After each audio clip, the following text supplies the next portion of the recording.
Okay,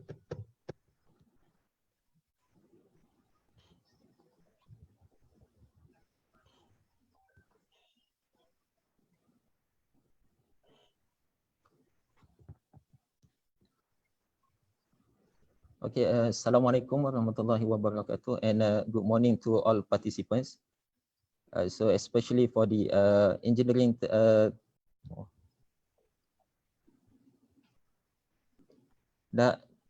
is it start now? Not yet.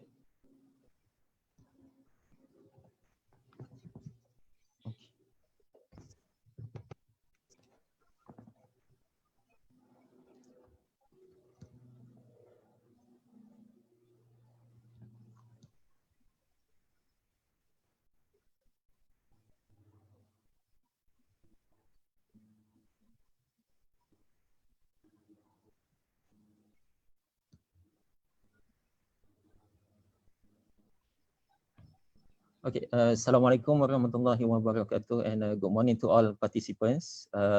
Alhamdulillah, today we will have our first webinar, which is conducted by Engineering Accreditation Department in year 2020. So the main objective of today's webinar is to facilitate a common understanding regarding ETAC standards 2020, and also comparison with the previous standards or manual. Okay, so before we proceed, there are a few gentle reminder to all participants. Number one, for those joining this webinar via Zoom, please make sure that your mic is set to a mute mode. And for the rest of the participants, for Q&A, all participants are encouraged to submit their questions in the FB Live comment using the hashtag to separate the criterion. So as we send by email, so we already set a 6 criterion. So number 1 is for OBE. So number 2 is for academic curriculum. 3 is for students. 4 is for staff. 5 is facilities, and 6 is for QMS. Okay, thank you. Okay, now let's we move on with our agenda today. Okay, so there is 2 slots for this morning. So the first slot will be delivered by our special speaker today, so which is Professor Dr. Hassan bin Basri, our ETAC chairman for 2020. And the title that Prof. Dato is going to deliver is about the ETAC standards for engineering TVET towards a world-class workforce. Okay, and then it's going to be followed by the second sessions at 10:30. So which focusing on the changes in the engineering technician education standard 2020, and also engineering technologies program standard 2020. So this session will be shared by our EAD members. So without further ado, I would like to call our ETAC chairman, IR Professor Dato Dr. Hassan bin Basri to deliver his speech. Prof. Dato, the floor is yours. You are given until 10:30. Thank you. Assalamualaikum, salam sejahtera to everyone. Very good morning. Terima kasih Dr. Norazha.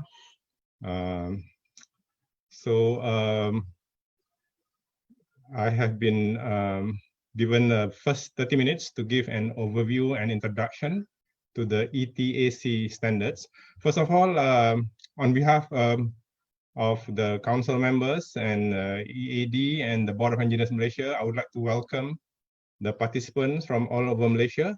Today, I was made to understand that there are more than 400 registered members following our webinar, our first webinar online. And I believe that the recording of this webinar will be available to others which can be viewed at any time at their own convenience. So this is probably one of the positive things that has arisen from the pandemic crisis. A crisis can lead to valuable innovations, it seems. We have seen that many things we have taken for granted before this are actually really not very necessary. So the webinar that we're having today is viewed by people from Sabah, Sarawak, without having to fly over here and stay at hotels, and the organizers from the Board of Engineers do not have to prepare the breakfast, the lunch, and so on. So things have become much more convenient and much more affordable. And I believe this is one of the positive things that has arisen from the current pandemic. And I believe our professionals, the engineering professionals, should also leverage and take advantage of the innovations that now we know are very effective. Do we need classrooms? Do we need students to come over for some of the classes? Of course, TVET will require certain considerations with regards to actual psychomotor skills, which require real physical presence, but I believe that can also be addressed appropriately.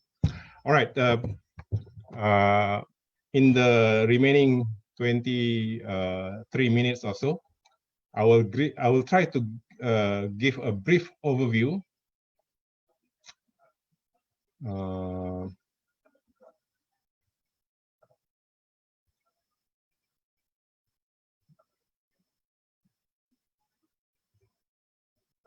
A brief overview of what the main topic of this webinar, that is understanding our standards.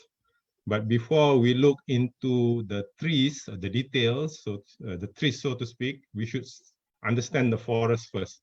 So I hope by giving a big helicopter overview of our standards, that will give us a more meaningful understanding, or a more meaningful appreciation in our effort to understand and adhere to our standards.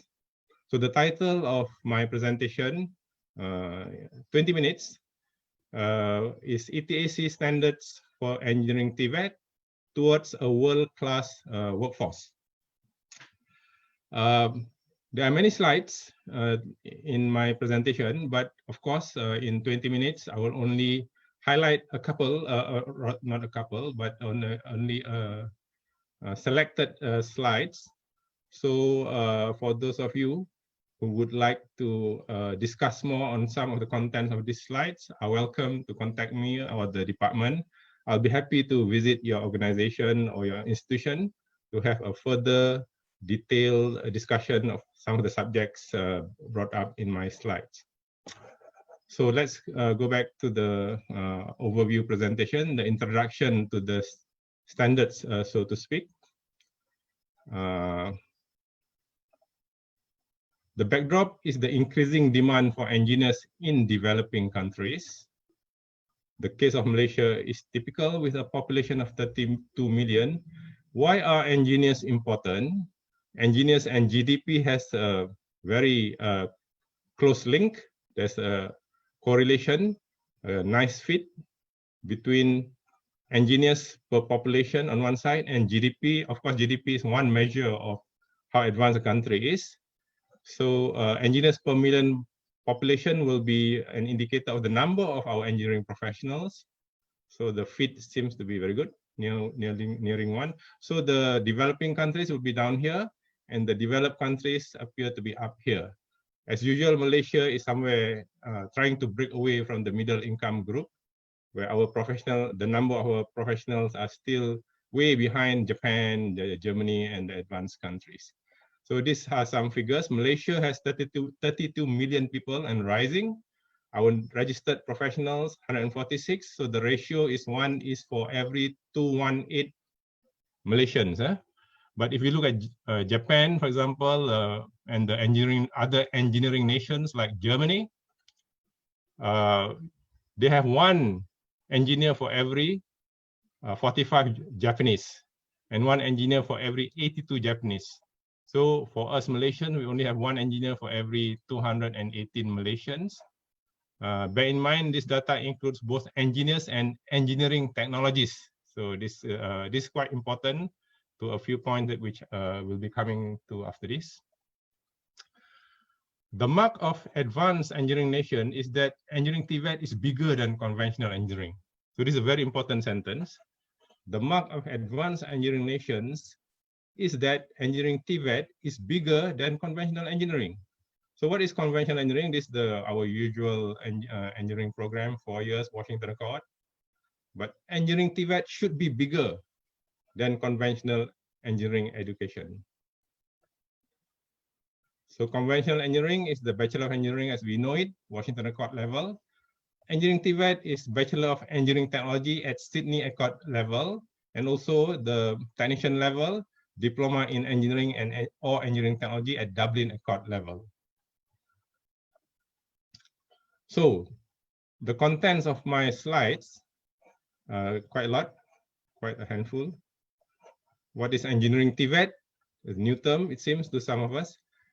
BM and the engineering profession in Malaysia. This one I will skip through for lack of time.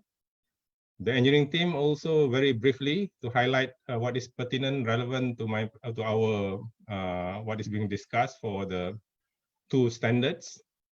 The legal framework, so that we understand that we are standing on very firm ground.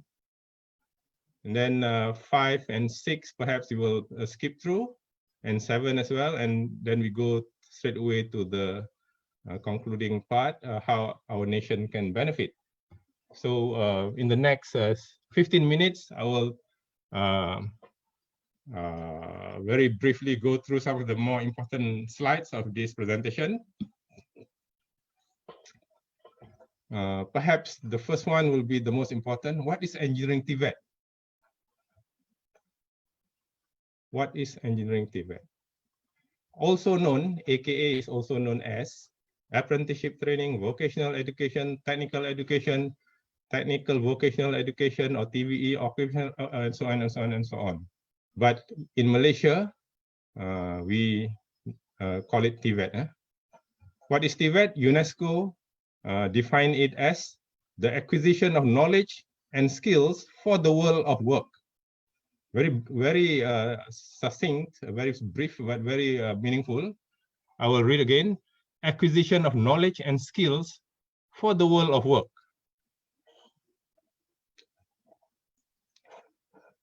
So the acquisition of knowledge and skills for the world of engineering work will be what engineering TVET means, because TVET is the original definition. So we just put in engineering work. So that is engineering TVET. Then what are the typical jobs? Distribution and sales, operation, service, maintenance, production, engineering, manufacturing, component design, evaluation, test, development and design, system integration, analysis, complex design and analysis, theoretical research. This is the world of engineering work, which is basically all of engineering education. But when we say engineering TVET, we will normally refer to the more work-oriented education and training. What is engineering work? That is the legal question, a very valid question. Our colleagues in other professions will ask us this question. What is engineering work? And our answer is based on the law, the Registration of Engineers Act 2015. There is a definition of what is engineering works. It's all works which include public utilities, buildings, machines, equipment, processes, works, or projects, virtually everything, that require the application of engineering principles and data. So this is the legal definition of engineering work in our Act.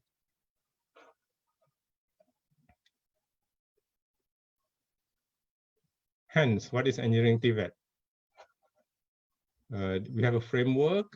So engineering TVET is TVET of engineering nature. This is how we answer to the public. We don't explain all those provisions of the law to the public.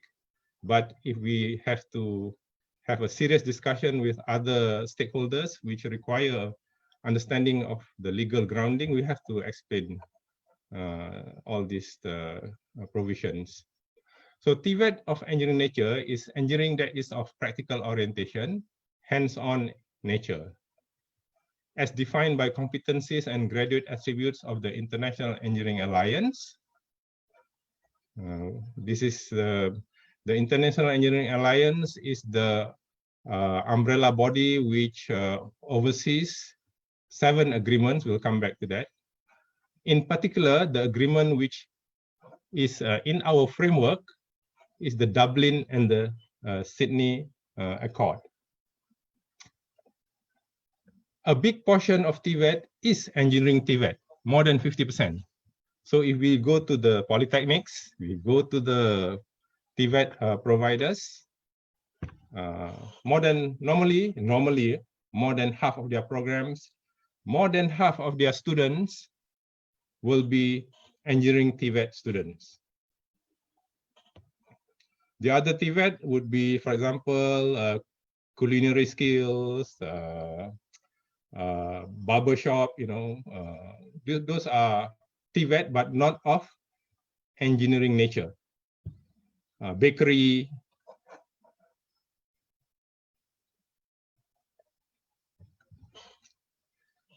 So engineering TVET again. Engineering education has always been of TVET nature, except in the Anglo-Saxon world since the 60s. So actually, engineering should be TVET. All engineering should be TVET. If we look at the bigger picture, because what is TVET? TVET is education and training for the world of work. So all of engineering, when we educate our potential engineers, is for the world of work. In October 1957, the Soviet Union launched Sputnik. The world's first artificial satellite was only as big as a beach ball, but it produced outsized effects. Sputnik not only spurred the US-USSR space race, but also drove scientific, technological, political, and military developments. Among those was a change in engineering education. To develop engineers who could help the country reach the stars, academia shifted away from a hands-on focus to a more theoretical one, to go to space. Engineering programs increased their emphasis on maths, physics, engineering sciences, and remove lab courses. Engineering technology programs offering both associate and baccalaureate degrees took on some of what engineering had dropped. So this is a phenomenon which happened in the Anglo-Saxon world, not necessarily in Japan, in Germany, and in Russia. Okay, so this is what engineering TVET is all about. I hope we as most of us are providers of engineering TVET would appreciate the grounding or the background or the legal basis that we have in offering, and also the actual need of the nation of this kind of training and education. Okay, the next session I will skip through very fast because time is not on my side. I have only 9 minutes, and the Secretariat has told me that there's no time for Q&A. So if you want Q&A, we'll have a separate session. And that can easily be done because doing it on a webinar platform is so much easier and cheaper these days, as I mentioned earlier. Okay, this one I will just skip through. IEM, BEM, no need to elaborate. BEM also, all of you are aware. The history, no need for me to elaborate. This is the act available from the internet, our website, easily downloadable. Next, perhaps I just mention a bit more on the engineering team. So since the amendments of 2015, we are regulating the whole team. So the engineering team now constitute of, apart from engineers before 2015, also the engineering technologists or the so-called hands-on engineers, and the technicians, the inspectors of works, as is known in the Act. So now The Board of Engineers registers and regulates the full engineering team, including their education. So that's where most of us are relevant. That is providers of the education for these two important components of the engineering team. BM now, this is statistics early this year, January, before the pandemic. We register 169,000 registered persons. So the mission of BM and the nation is to increase the number of engineering professionals to reach 320K. So what is 320K? This is our target, one engineer, one engineering professional for every 100 Malaysian, which is a bit less than what is happening in Japan and in Germany. And these are the details. We have 130 plus graduate engineers, 10K PEs, 10K PEPCs. Engineering technologies is a growing number. Now it's almost 9,000. And the technicians, IOWs, almost 7,000. But these numbers are growing. And we hope to increase this portion of the so-called hands-on engineers, the TVET engineers, so that they are in number more than the conventional engineers, as I have explained earlier. So these two would be the so-called hands-on or the TVET professionals. So this is the engineering team. We regulate the registration, including the accreditation of their education, benchmark against the world standards, hence the 3 accords that Malaysia is signatory to. And so that is the BM. Next is the legal framework for engineering education. Also, I will highlight 1 or 2 points here. For the legal framework, the second bullet point, under the MQA Act, professional bodies are empowered fully for accreditation of related study programs. So ETAC is the Joint Technical Committee, or the JTC, under Articles 51 to 52 of the MQA Act. So ETAC-BEM is not only under the Engineers Act, but it is also under the MQA Act.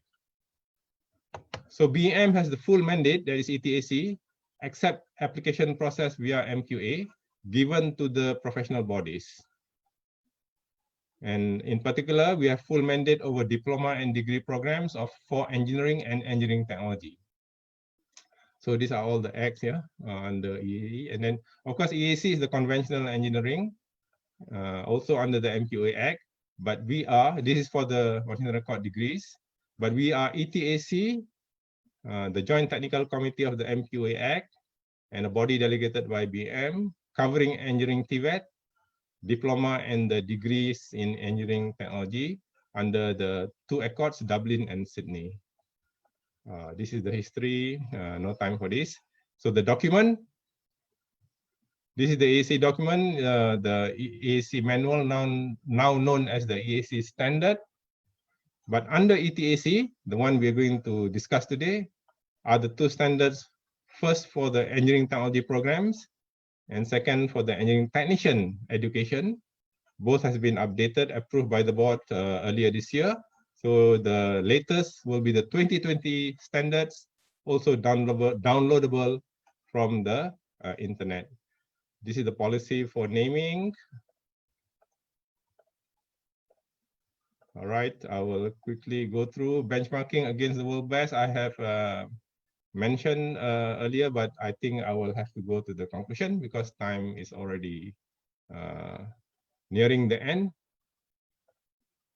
So engineering TVET is covered under the Sydney and Dublin Accord. And engineers, the Board of Engineers register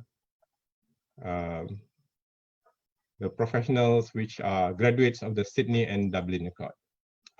All right, so let us go to the final few slides because we are nearing 10:30. We go down here. Finally, the finally slide. So we have seen briefly what is the framework and the national importance for that. But how can the nation benefit with our accreditation framework? Empowerment of TVET, the engineering portion of TVET, as I mentioned earlier, we are engineering portion is bigger than the overall TVET. So empowerment in the eyes of industry and society, that's one way society and the nation can benefit. Harmonization of accreditation, that is no longer a dispute between MQA and the Engineers Act. And we contribute to the national human resource needs for engineering professionals, which include the engineering TVET sector, as mentioned earlier. So how is empowerment of TVET implemented? First is recognition by the Board of Engineers Malaysia. Graduates are able to register with BEM and legally work in engineering industry. They are preferred by employers of engineering-related companies and international recognition via the Dublin and Sydney Accord. So this is the very important part of how the nation can benefit, empowerment of the TVET graduates. The harmonization of accreditation, so the legal part I have mentioned briefly before this. And we can now contribute to the national human resource needs for engineering professionals, which include the engineering TVET sector, providing pathways for practical-oriented students to become full-fledged engineering professionals up to PEng or even PEPC. And this will be, it is a much larger pool provided by society. Instead of the conventional engineering program, we have difficulty finding students to be interested to do conventional engineering, which has a lot of high-level mathematics and theory. Now the hands-on TVET engineering education will open up our programs to a much larger pool of our younger people, our SPM graduates, And Malaysia is barely halfway to the advanced nation target of 320,000 engineering professionals. So we must increase the number of engineering professionals, but not via the conventional engineering, because we will not find the students for that. How TVET providers can benefit? Increase significantly the student intake numbers for engineering programs by accessing the wider pool of applicants among TVET-oriented students. Repeating my point again, hence contribute to the national HR for engineering professionals. So the TVET providers already on board are UNIKL, Polytechnics, MTONS, UTM, UITM, KKTM, either FPTSS, and other potential beneficiaries are college community, college vocational, and the JTM providers for SKM4 under the Human Resource Ministry. Okay, so this is just a repeat slide.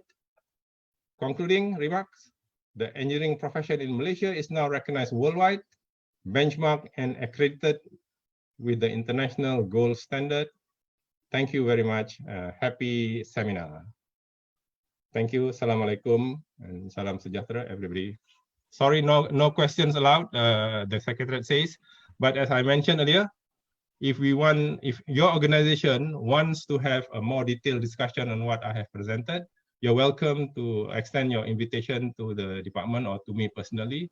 I'll be happy to have to address your organization's queries, and even if you want to have a seminar at your organization level, we'll be happy to accept that. Thank you very much again. Assalamualaikum warahmatullahi wabarakatuh. Waalaikumsalam warahmatullahi wabarakatuh.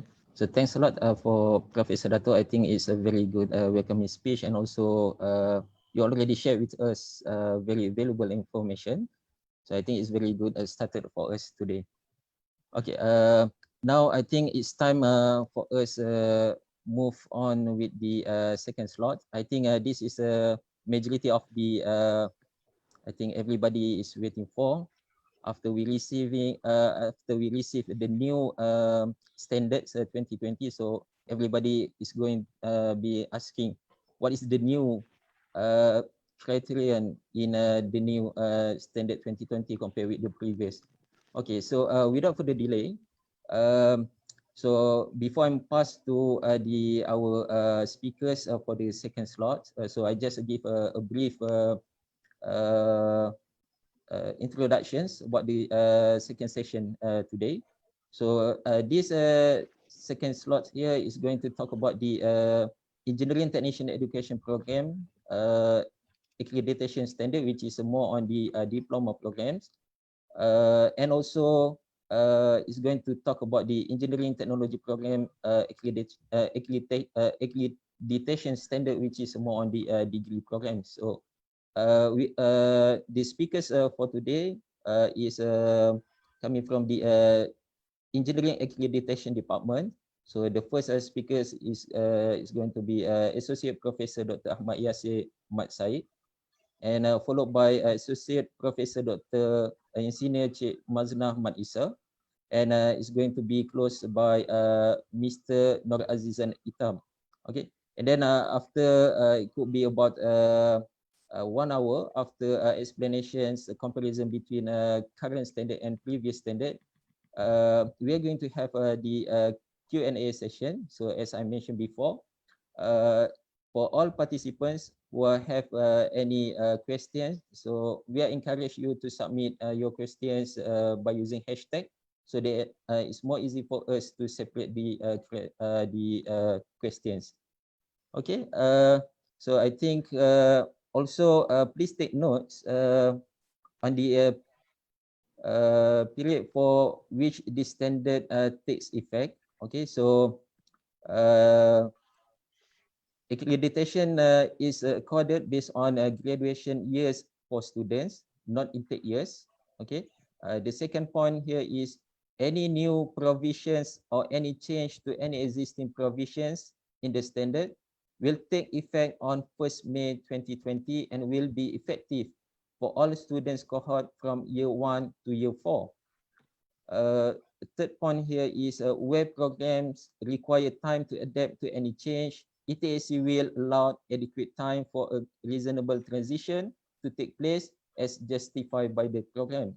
And the final point here is in continual improving the standards, the intention of ETAC is to accord the benefits to all students as soon as practically possible.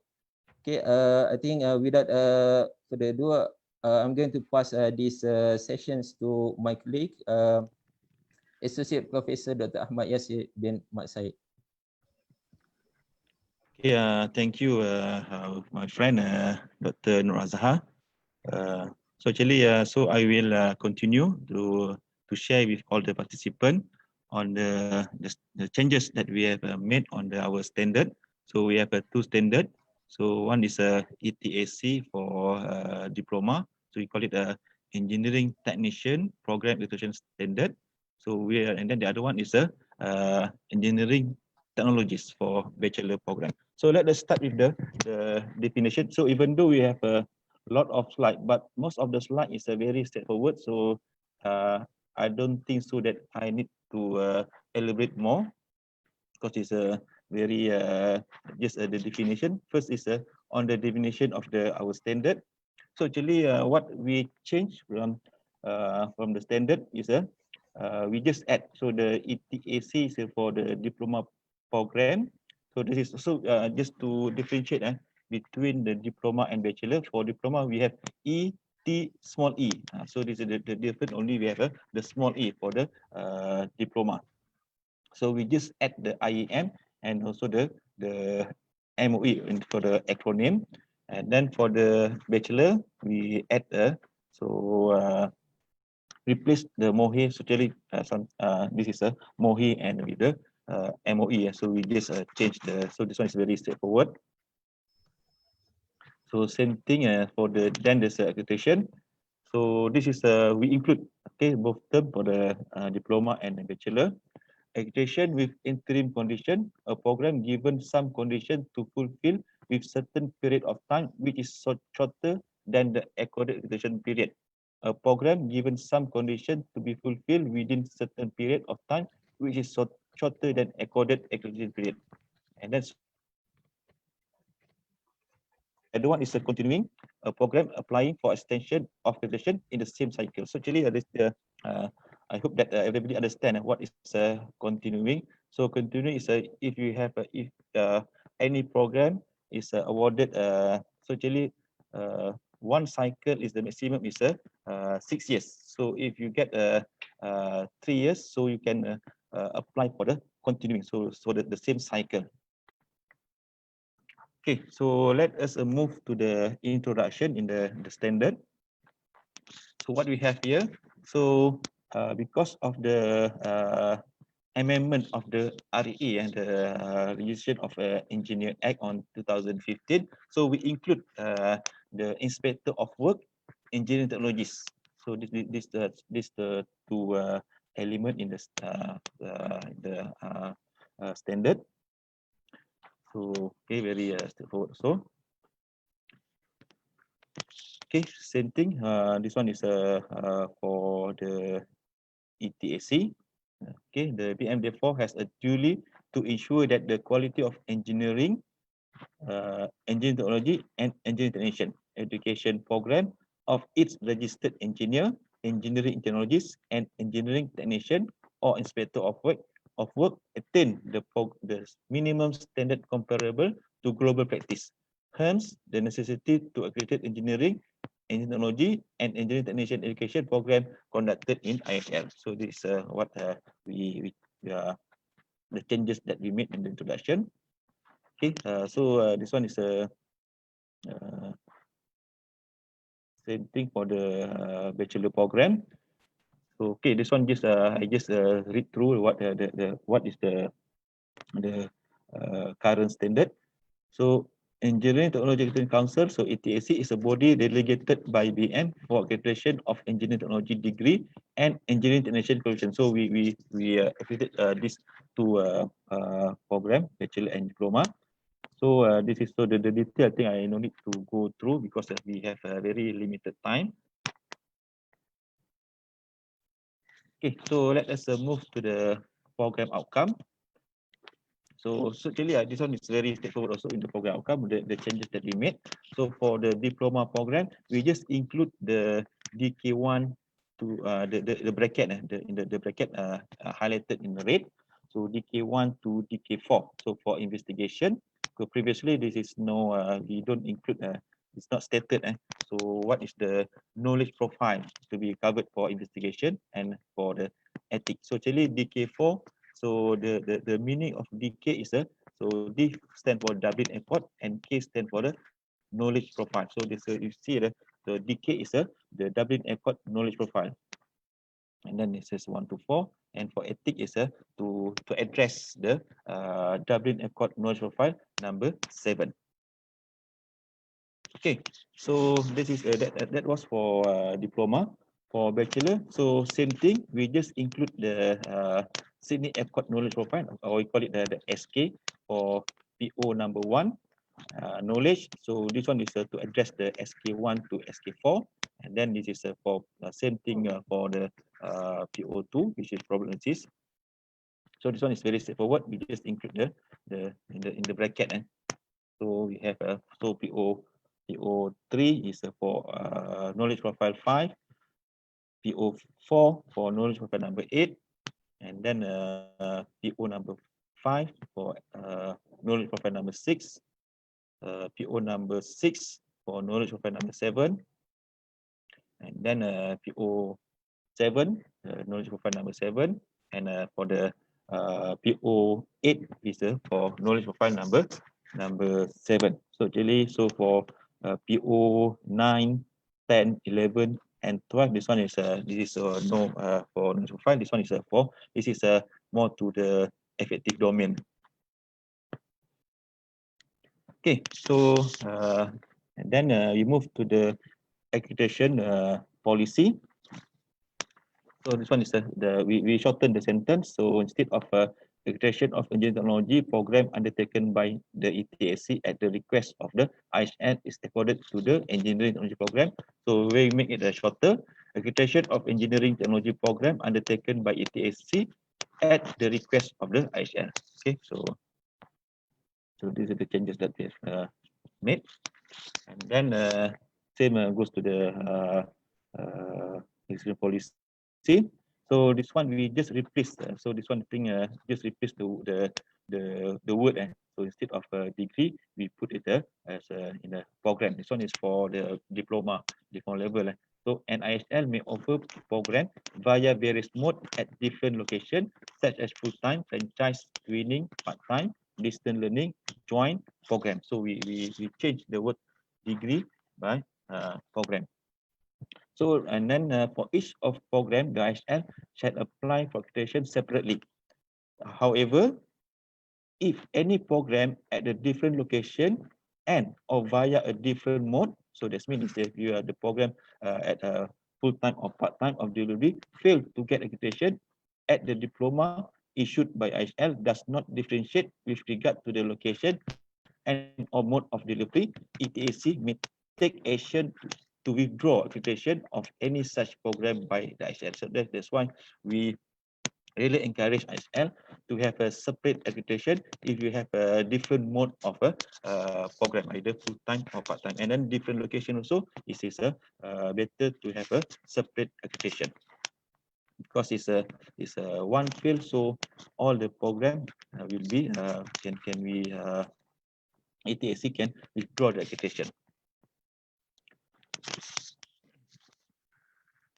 So this one is for application and preparation for creation. So what the change we made here is that we just switch the place between the MQA and ETAC. So previously it's a ETAC MQA because we see MQA is the main body for because everything need to be. So first you have to register the program to MQA. So ETAC we just conduct the accreditation process. So even the result we send to the MQA.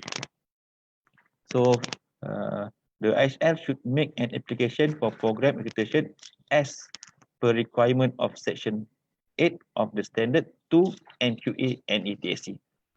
So for program already in the Malaysian qualification register, application should be registered direct to ETAC only. So this one is a especially for new program. So because we need to register with the MQA. That's why this application must go through to MQA and ETAC.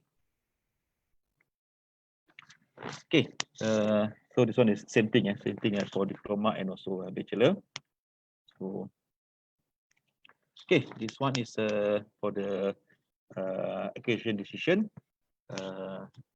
So additional information because for the accreditation either is given 6 years, so or 6 years with interim report within 3 years, or the number 3 is to accord for 3 years, and then we have to defer accreditation for a period based on ETAC decision and or to decline accreditation.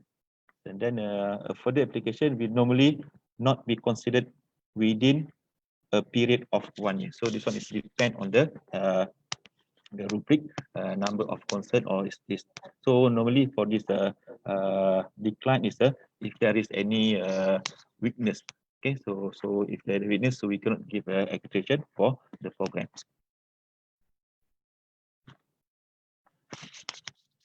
Okay, so same thing. So this one is a thing.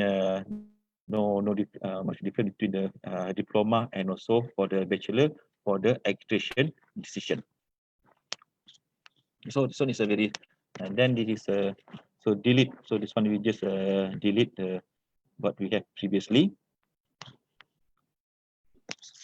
So same thing. So this one is just for our secretariat, and so the ETAC shall the ETAC decision shall be sent to MQA with copy to IHL, GPA, and MOE. So the accreditation shall be accorded to the specific program location and also the mode of the delivery. Okay, revision on the accreditation program. So this one is so we make the sentence clearer as compared to the previous. So previous the statement was the IHL shall advise the ETAC of any changes made to an accredited program. Failure to do so may cause the ETAC to withdraw the accreditation. The ETAC may then direct the IHL to apply for re-accreditation or the revised program. So this one we change to the statement to the IHL shall advise the ETAC of changes made to an aggregated program exceeding 30%. So you have if you the changes is more than 30%. Failure to do so may cause the ETAC to withdraw accreditation. The ETAC may then direct the IHL to apply for re-accreditation of the revised program. However, there is no guarantee that the program will continue to be accredited if there is a contravention with the changes. So make sure that if you amend your program structure, so you follow the standard. Okay, so the approval of product program. So this is previously we have the IHL should submit the complete set of document as specified in section 8 of this standard to ETAC through MQA for program evaluation. The regulation from ETAC shall be forwarded to the relevant authority. So from the new standard, we change to the IHL should submit the complete set of document as specified in section 8 of this standard to ETAC and MQA. So so no longer this is we change the word through for program evaluation. So this one is a approval, and so or we call it provisional accreditation. So to conduct program, before you start, make sure that you have program need to get approval from the ETAC. So this one, so as I mentioned earlier, so program need to be registered with the MQR. Publication of accreditation status. So so this one is the new is ETAC shall regularly update the list of provisional. So this one is for our secretariat. Okay, this one is a procedure for appeal. If you want to appeal, so the appeal board shall be. So this one is okay. With the previous, the appeal board shall be constituted by BM. The number of members, including the chairman, shall not exceed 5, comprising of independent members. So the new is the appeal board shall be constituted by BM. The number of members, including the chairman, shall not be less than 3, comprising of independent members, including a representative from a representative of MQA. And then the second that we change is the decision of the appeal board shall be forwarded to the IHL within 3 months from the receipt of the complete document. The decision of appeal board shall be final. So the new is the decision of appeal board shall be forwarded to the IHL and QA within 3 months. So this one, the change is the words is MQA. Okay, accreditation procedure. Application for accreditation. This one is a full accreditation. So if you your first cohort in the final year, for the this one is a which this one same thing. So we just switch the place, the MQA and ETAC. So we put MQA first, and then this the second is the second sentence is the cut-off period for submission of application for program evaluation by IHL is 12 months after graduation of any cohort. If graduate are to be included in the accreditation period. So this one is a just change the words beyond the after graduation. So this one is if more than that, so if more than 1 year, so the graduates cannot be included. The year of graduate cannot be included. Okay, so same thing here for this one. You just change the MQA and ETAC. And then the second sentence, for a current accredited program, the IHL should apply for at least 6 months before the expired date of accreditation. And then the current, for a current accredited program, the IHL should apply for re-accreditation at least 6 months before the expiry date of the accreditation to avoid delay in graduate registration with BM. So we just some additional statement, okay, to avoid delay in graduate registration with BM. So this one same thing. So same for the diploma and also for bachelor. So This one is a appointment of evaluation panel. This one is a secretariat. Okay. Before this, the guideline for evaluation panel as a appendix G, guideline on evaluation panel report are useful tool for ensuring that every important aspect of a degree program and its delivery are assessed and reported on. And then the guideline for evaluation panel as appendix G, guideline on evaluation panel report are useful tool for ensuring that every important aspect of a diploma. So we change the word degree because this is for the ETAC with the E, small e is for diploma. So we just correct the same. Then this is okay for the bachelor. What we add is previously there is no engineering technology, and so we just add the engineering technology. So if you look at the second sentence, member of evaluation panel are selected on the basis of their expertise and standing in a particular discipline of engineering or engineering technology. So we just add this one. Okay, this one we reword of a statement from this from the previous. So the new standard mentioned that the evaluation panel needs to be aware of ETAC policies on accreditation as outlined in section 6 of this standard.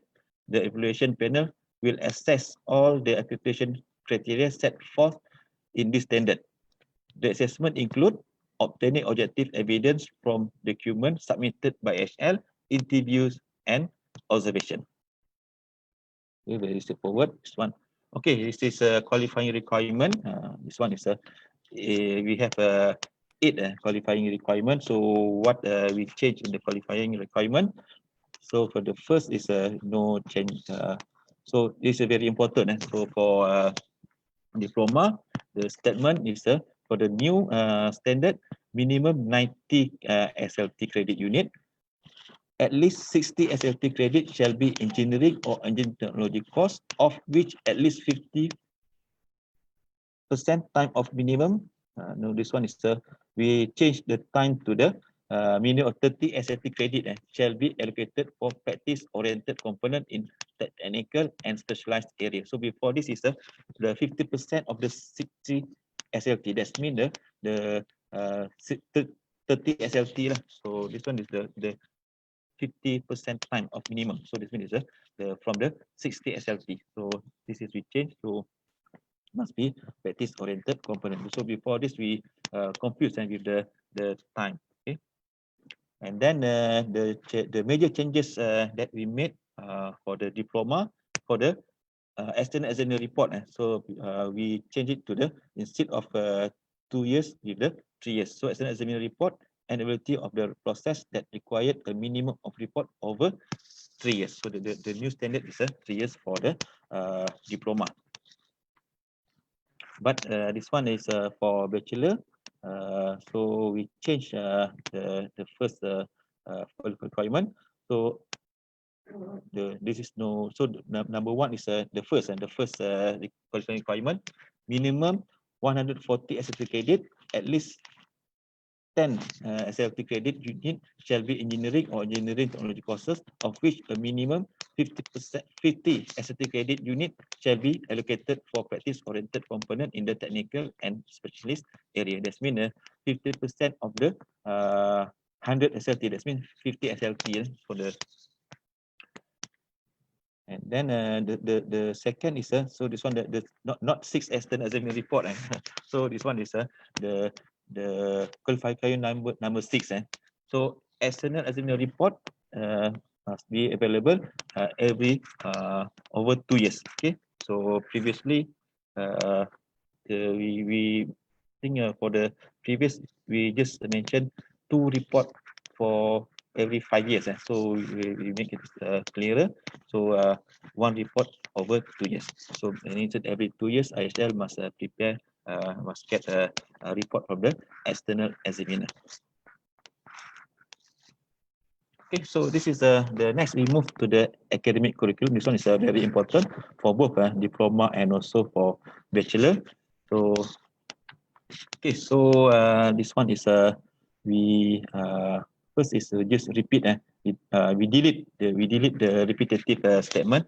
So because what we strike here is already mentioned in the qualifying requirement, which is the 50% of face-to-face. So no longer face-to-face. So we just have the 50 SLT credit for the practice-oriented component. Okay, this one is the other one is a very considered as a major changes that we made for the diploma. We changed the duration. Okay, so previously it's normally 3 years. So we changed to the academic program component must consist of minimum 2.5 years duration of full-time equivalent study with a minimum total of 90 SLT credit unit. So this one the unit remain unchanged, still 90, but the duration we make it shorter. So it's so previously it's normally 3 years, and so this one is a thing. Maybe I shall confused what is the 3 years. So think to make it clearer, so we change it to the minimum 2.5 years. So and then for bachelor, so this one is we just repeat, we just delete the repetitive statement, which is the 50% face-to-face time allocated should be practice-oriented component. This one is we just delete. Okay, then the other one is for industrial training. Okay, so what we add here for this the new standard is the WBM. Okay, so previously, so there is no because this one is the W8. It's a thing. IHL really encourage to have this we call it 2U 2I, or normally for diploma and bachelor in technology, we have for diploma is a 2U 1I and bachelor is a 3U 1I. So this one is the WBL. So what we have here, the requirement for industrial training of a program can be fulfilled in two approach. One is a conventional, the other one is a WBL. So conventional is a normal LI. So the conventional training shall be adequately structured, supervised, and recorded in logbook and report. So the training shall be for a minimum of 16 weeks and maximum of 1 week. So this one is for the diploma. So the minimum is 16 weeks, maximum is 1 year. And then for bachelor, so the only difference is the duration. So instead of so actually we change to make it standard. So our unit is a week. So instead of using months, we did 24 weeks. And then the minimum is 24 weeks and the maximum is 1 year. And then this is how we calculate the credit for industrial training. So actually for conventional training, how we calculate is so this one is additional information. 1 credit is allocated for every 2 weeks of training. So it's so if you have a minimum 16, so the total SLT is 8 credit. So it's for your industrial training. So same thing for the bachelor. How we calculate the SLT for the training is 1 credit for 2 weeks of training. Okay, and then okay, this one is a SLT credit calculation for WBL courses. So what is the WBL? Normally, WBL is we have courses conducted during the industrial training period. So this one, so because the calculation is so what we have here is we just delete. Okay, this one is so this one all delete, and so we just delete normally we have the ELT, we call it the effective learning time.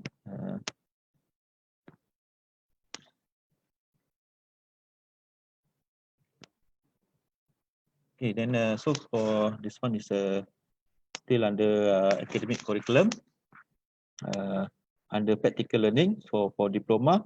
So we delete the first sentence, which is for us is only a repetitive statement.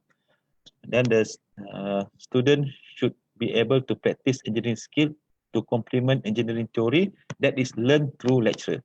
Practical oriented learning experience should be engaged student with the use of facilities, equipment and instrumentation reflective of current industry practice, which will help in developing competence in executing applied and experimental work. Students should work in group, preferably not more than 4 in a group. So this one is practical. So this one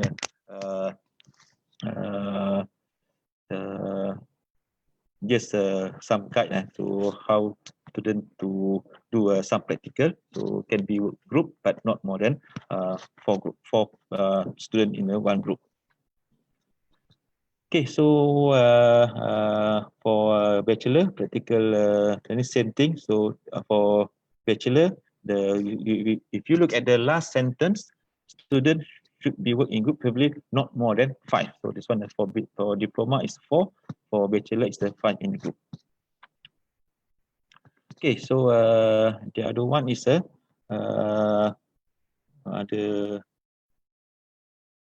change the technology, because it's this is for diploma, it's not a technology. So this one is a level of a technician. So the statement we just replace. In addition, exposure to engineering technician practice may also be obtained through a combination of the following. Okay, this one is same what we have mentioned earlier. So we just change the 6 months to 24 weeks.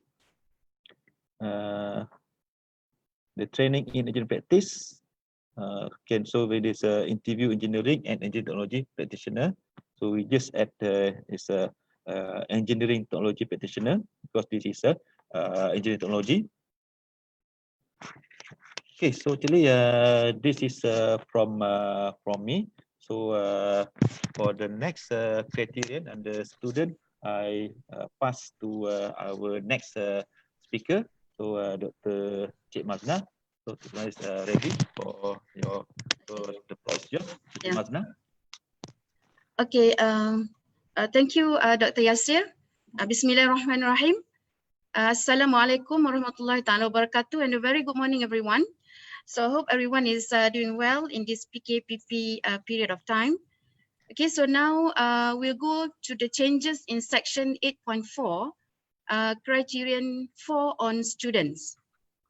Okay, just focus on the red font, the ones that, where the changes are made. All right.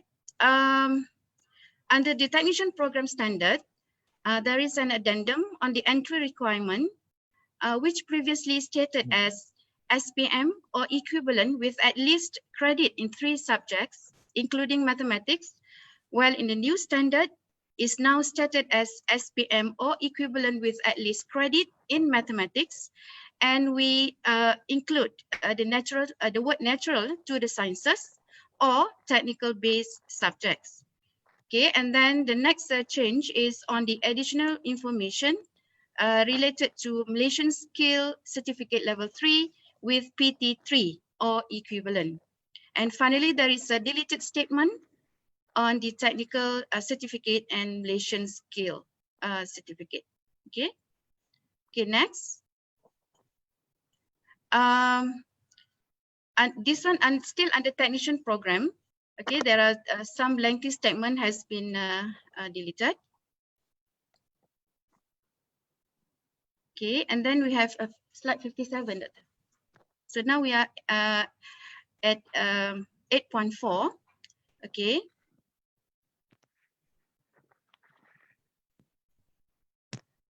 Slide 57.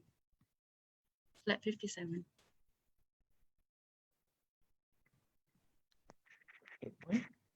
57. I'm not at slide 57. Okay, sorry about the technical issue, because Dr. Yasir is controlling the slides actually. I think that one, yeah, that one, the previous one. Yang you tunjuk tadi. Slide 57, yeah, that one. Okay, all right. This one is still under technician standard. where we have this repetitive statement is now deleted, and we added a new word, yeah, on a credit transfer to replace the credit exemption. And there is an additional statement of credit transfer that may include credit reward for prior experiential learning, or FLC, as prescribed by MQA based on justification by the IHL. Okay, so now we go to the next slide. All right, this is for technology program standard, where the word physical is now replaced by a natural, and there is an additional statement to fulfill the equivalent entry qualification. This is for IHL to offer suitable remedial programs. And next change is on an improved and to make it more clearer statement on the maximum of 30% of total credit units allowed for vertical credit transfer from diploma level to degree level. Okay, we go to the next one. Okay, this one is we go through the changes in section 8.5, okay, under criterion 5 for teaching and support staff. Okay, for technician program standard, there is an additional word just to make it clearer on the two common types of department, which is engineering and engineering technology. Okay, next, okay, so we still under technician program standard, where we have the words industrial stroke specialist added in to provide a broader spectrum of certifications. Okay, next. Okay, similarly for technology program standard, okay, the same words are added and some repetitive words are deleted. Okay, so now we go to the next one. All right, so in this technician program standard, there is an additional information related to sharing of lecturers, yeah, between programs, and the encouragement of for the IHL to use part-time staff from industry. Okay, so this is a new information. Okay, next slide. So this is another criterion, which is under criterion 7 under quality management system. Okay. All right, here we have the word degree is replaced by program, yeah, for the technician program standard. Okay, next. Okay, this one, yeah, I think this one is just similar to what Dr. Yasir presented just now. So for the technician program standard, okay, in terms of under external assessment and advisory system, this one specifically for external examiner, where the period of 2 years is replaced to 3 years. Okay, since diploma program cycle is normally 3 years, and common for the CQA to take place. Okay, all right. Okay, next. Okay, similarly for ETAC standard or for technology program standard. Okay, the period of assessment by the EE from twice every 6 years accreditation cycle now is changed to once every 2 years, which is similar to the engineering program. Okay. All right, so now we will go through the changes in section 9 on accreditation documents required to be submitted by the HL during the submission. All right, so now is for the technology program standard. So the term hard copy now is replaced by digital format. Yeah. All right. Next, there's additional word, yeah, and to replace a certain statement here. Okay, on the third paragraph. Yeah. Okay, so where the statements on the distribution of the engineering technician courses are now replaced with industrial training and WBL courses, and deletion of the statement on related non-engineering. Okay, next, for technology program standard, similar to the technician program, replace one, Dr. Yasir. The one with, yeah, that one, okay. All right, so we have replaced by industrial training and WBL. Okay, so we go to the next one. Okay, next one. Okay, this one is on the information on distribution of students enrollment for all academic years. Yeah, previously we require 4 years of information, but now it's only 3 years since the program cycle takes generally 3 years. Okay, next one. Okay, is still for technician program standard, where we have the information of the number of teaching staff, information of teaching staff from 4 years to 3 years. Okay, and then we have for certifications, there are additional words, industrial stroke specialist. Okay, and then finally, information on staff to student ratio. Information for the first 4 years is replaced only for 3 years.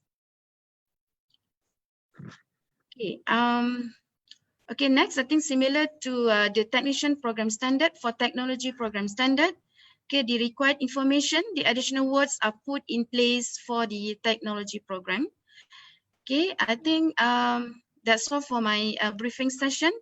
Thank you everyone for listening, and we will meet again during the Q&A session.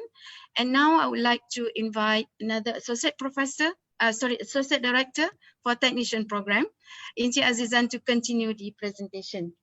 Silakan. Biasa sebut. Okay, bye.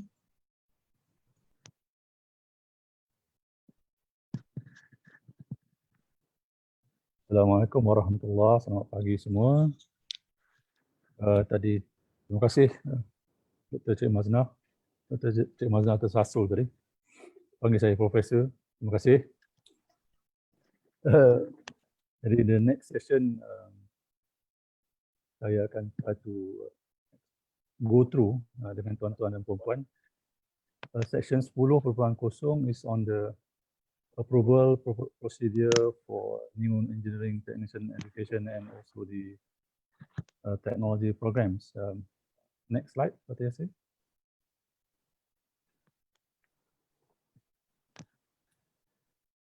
Okay, yang ini kita tengok sebelah kiri dan sebelah kanan tu, there's not much changes between the old version to 2019 and 2020.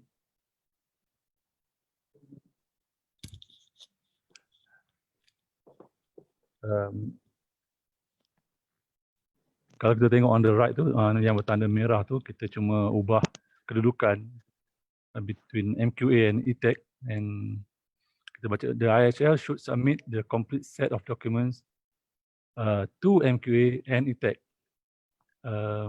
meaning IHL boleh submit concurrent your submission to MQA and ETAC at the same time to speed up the process.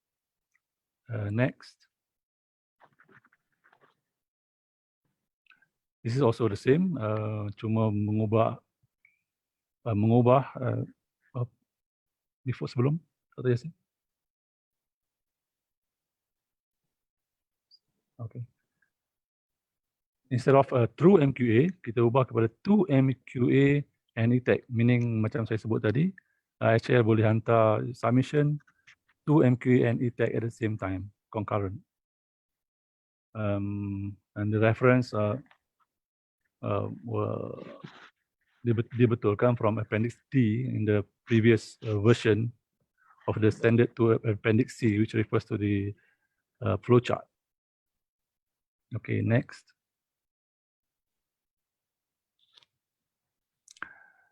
Okay, this is on the addition of the word technician in the engineering technician standard. It was missing in the previous version of the standard in 2019. Okay, so the next one we'll go through the appendices dalam standard. Next slide.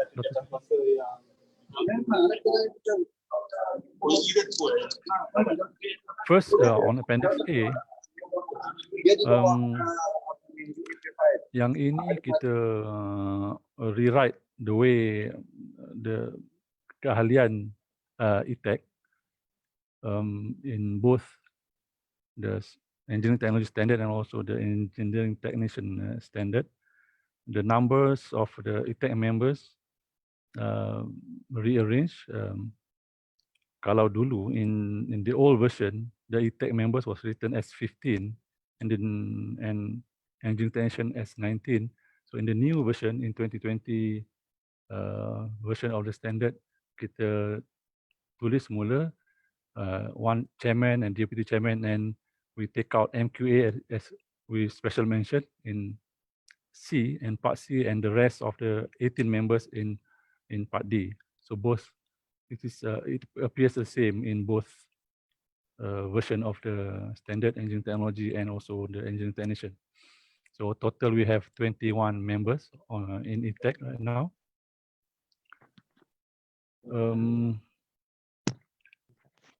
Next.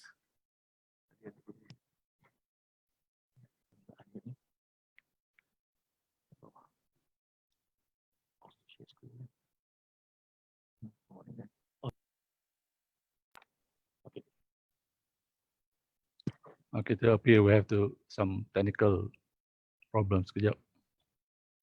Next slide. Okay, next slide, Dr. Yazin. What?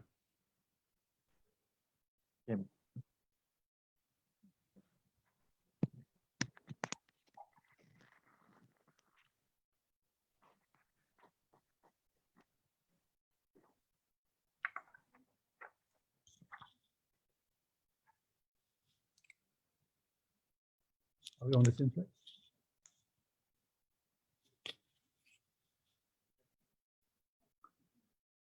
Minta maaf tuan-tuan dan puan-puan, kita ada masalah teknikal sikit. Slide tak bergerak.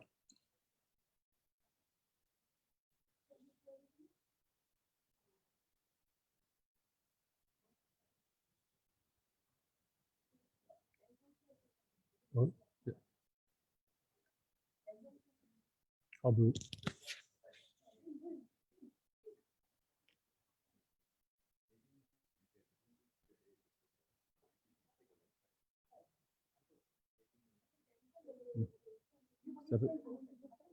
Tapi saya punya share.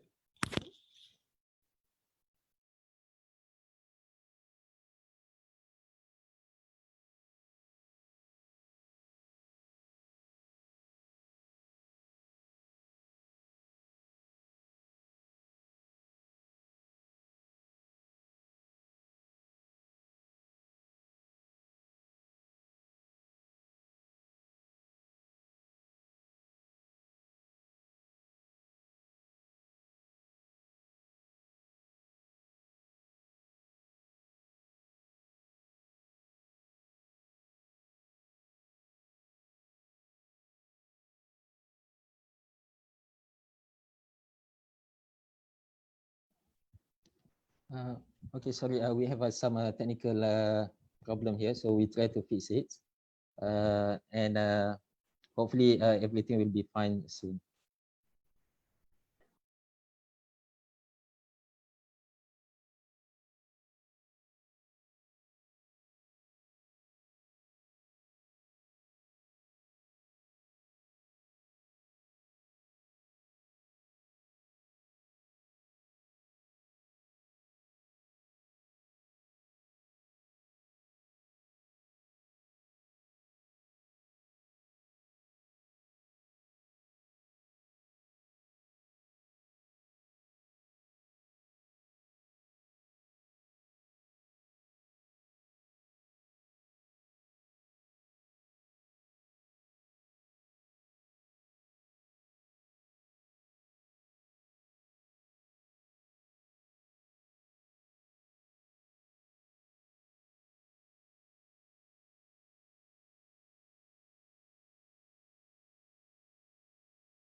Okay. Okay. Hi everybody. I'm back. Sorry for the technical problem too. Yeah. Oh, ada cursor. Where's the cursor? There. Okay. Okay. Okay. This is the I was here the last time. Kita tukar di sini. Kita letak MQA representative as one of the main ahli in the ETAC. So the rest are the 18 members. And the rest of the listing is just editorial, putting all the assets there. And also kita letakkan the engineering technician terminology in the membership.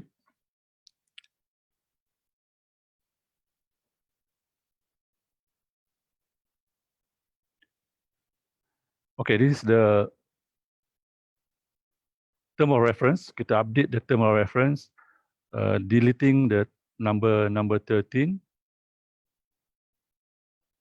Yeah, number 13 is no more in the TOR. This is overtaken by time or by event. Kita tak the this is done. So kita delete this statement. It says expand the existing ETAC standard so as to cover diploma program. So we have done that. So no need to be the statement to be here no more. So kita delete.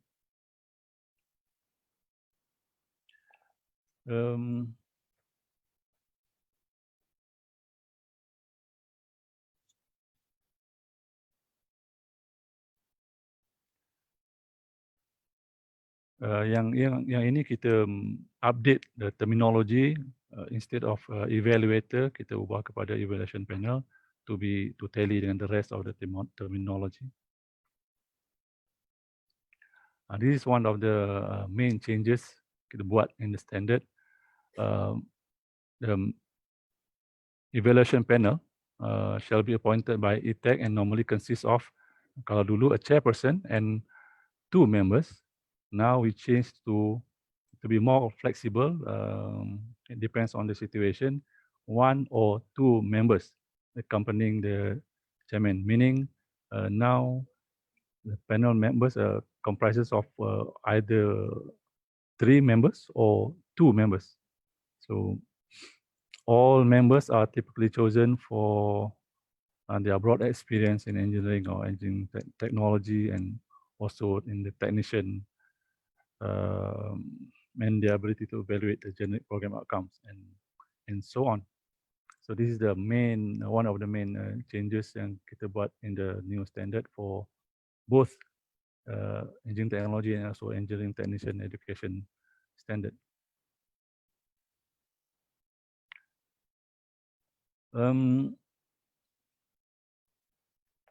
This is Appendix C. Just minor correction in the flow chart.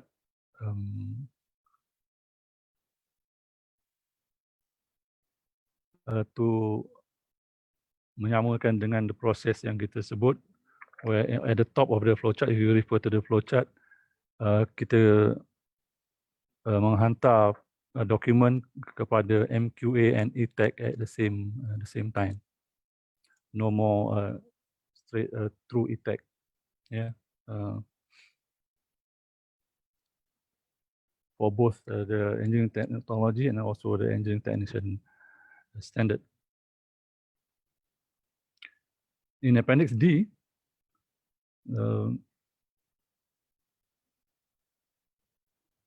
it is a simplified. This Appendix D is the reference for the evaluation panel to be used by the panel visiting the ISL. So this is a simplified version of the panel report. In the old version, we have the panel biasanya membuat 3 types of decision, unsatisfactory and satisfactory or good. But in the new version, it just simplified to just yes and no with the relevant remarks. And also at the end of the appendix, the new format in summary, in report summary for the panel to refer to. There is no change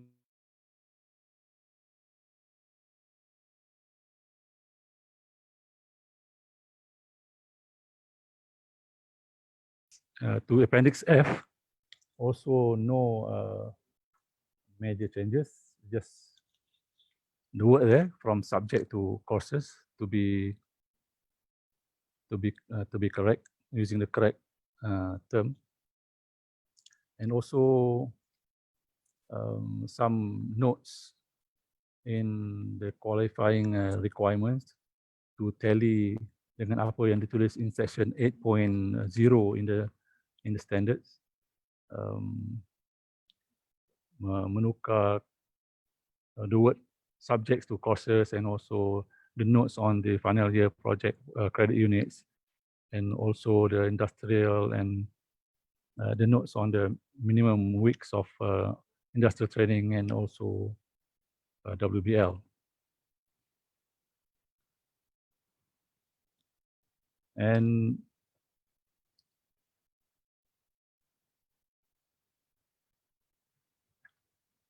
this is updating, just editorial updating on Appendix F slash of the CD. That's very simple editorial change. And finally, in Appendix F, the guidelines for evaluation panel samples. There are some changes. If peserta ada, if you happen to have your document in front of you, this is an updated content, updated content based on the changes made to the earlier portion of the document standard.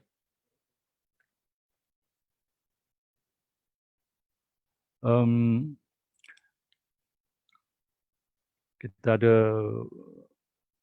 ada slides yang detail. Kalau kita rujuk pada dokumen itu, kita tulis mula the qualifying requirements and ada notes on the 7 evaluation criteria, and also kita ada revised sample formats for submission of information. Kita ada new tables as compared to the old version of the standard. The engineering technology standard ada altogether 14 tables updated, and di dalam standard untuk engineering technology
Mr. Azizan, are you still there?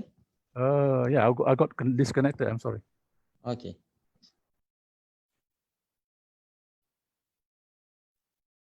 Yeah, something wrong with the connection. So that's about it. I've finished my portion of the presentation. So we go back to Dr. Noaza, shall we? Okay. Thanks a lot for all our speakers, PM Dr. Yasir, PM Dr. Chimazna, and also Mr. Azizan for your presentations before.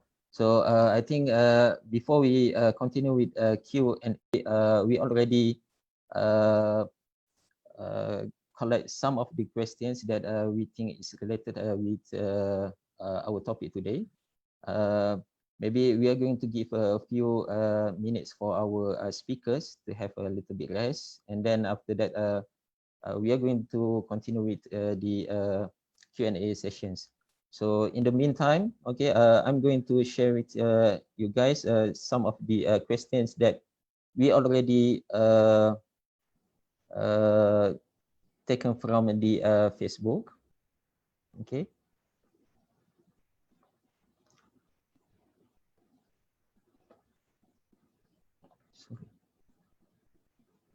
Okay, so hopefully all of you guys can see some of the questions that we already rearranged based on the questions. So I think it's more easy for the panels and also the IHL to see the type of the questions, and I think it's more clear for our speakers to answer the questions.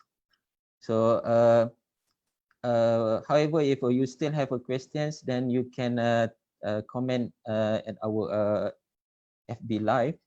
And if we don't have enough time to answer your questions today, so you still have a chance. We are going to respond to all the questions in facts, which is we're going to publish at our website. Okay, so panel, are you ready?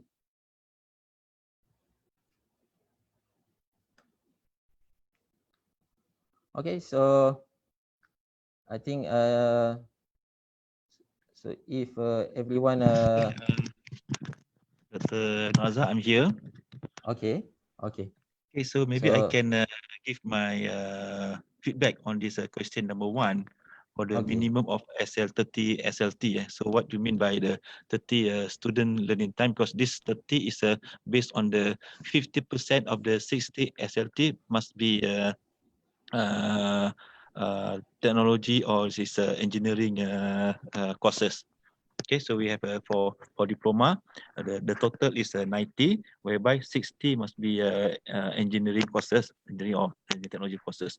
Okay, so the 30% is the 50% of the 60. So what you mean by the 30 SLT? So I give you example here. Let's say, for example, for this the latihan industry, industrial training. So the nature of this course is practice oriented. So if you have a 16, so the minimum is stated. Minimum the duration is 16 weeks. And then how we calculate is 1 credit equal to 2 weeks. So the minimum SLT for this course is 8. So this one is 8 SLT.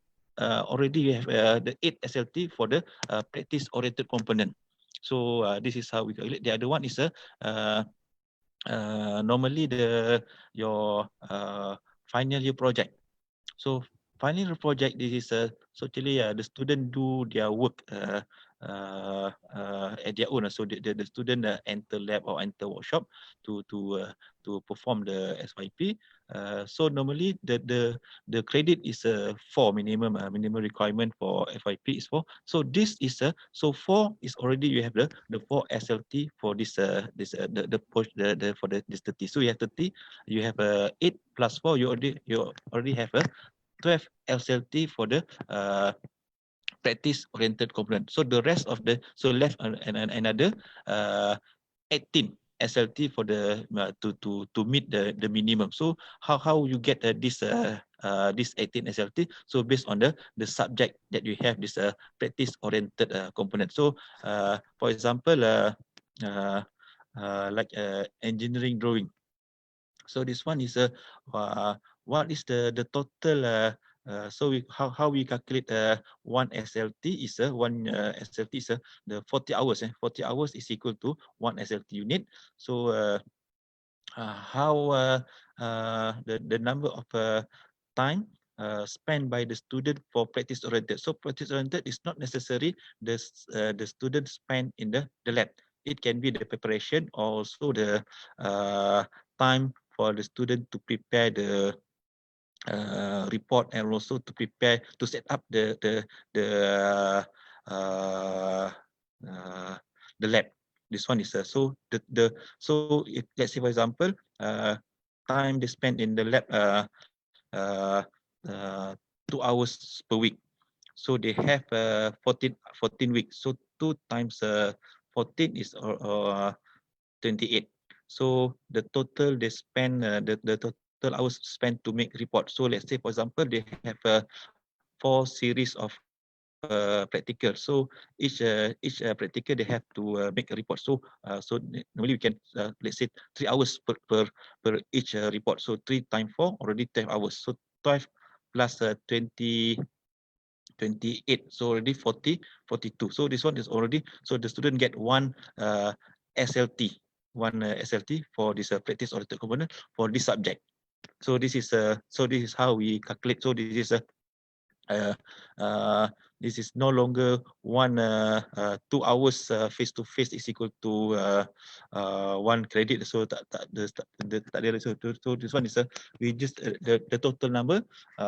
What is the total number for this practice oriented component, and then we just convert to the 40 hours is equal to 1 SLT. So this is just to give an example. So maybe other panel can share other opinion to answer this question. Dr. Cik Mazna or Cik Azizan, if you ada view.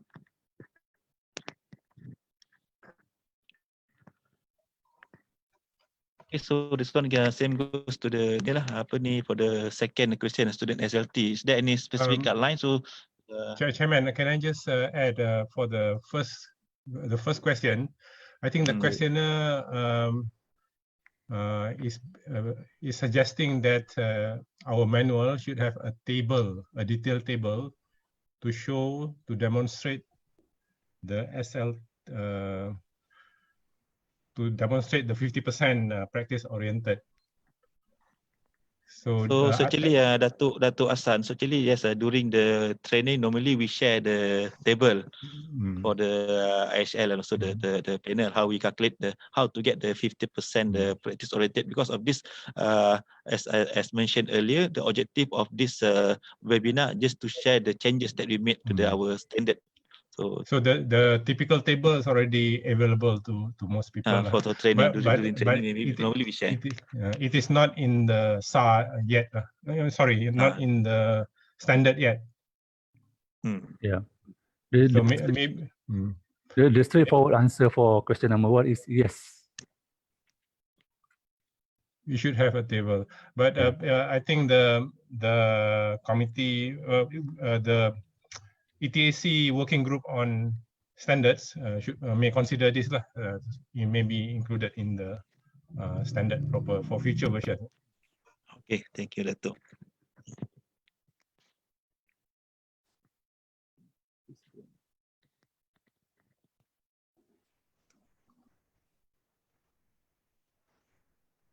Okay, so any of the panel want to answer next questions?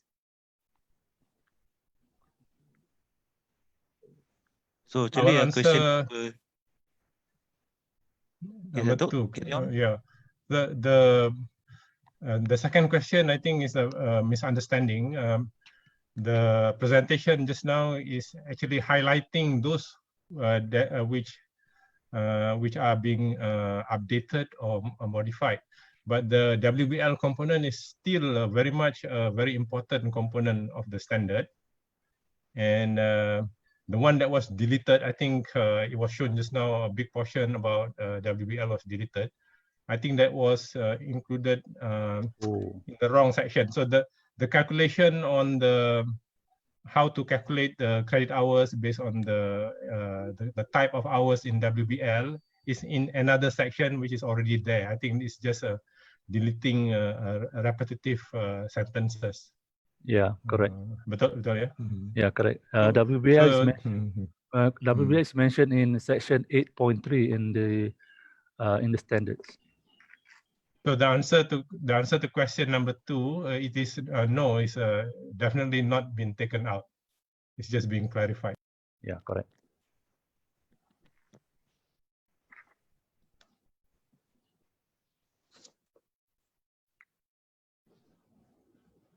Okay, Dr. Yasir, do you have anything to add? No. So I think for 1 and 2, so no more additional information. So let's us go to the next, the how to Yep. calculate SLT for examination for student. Okay.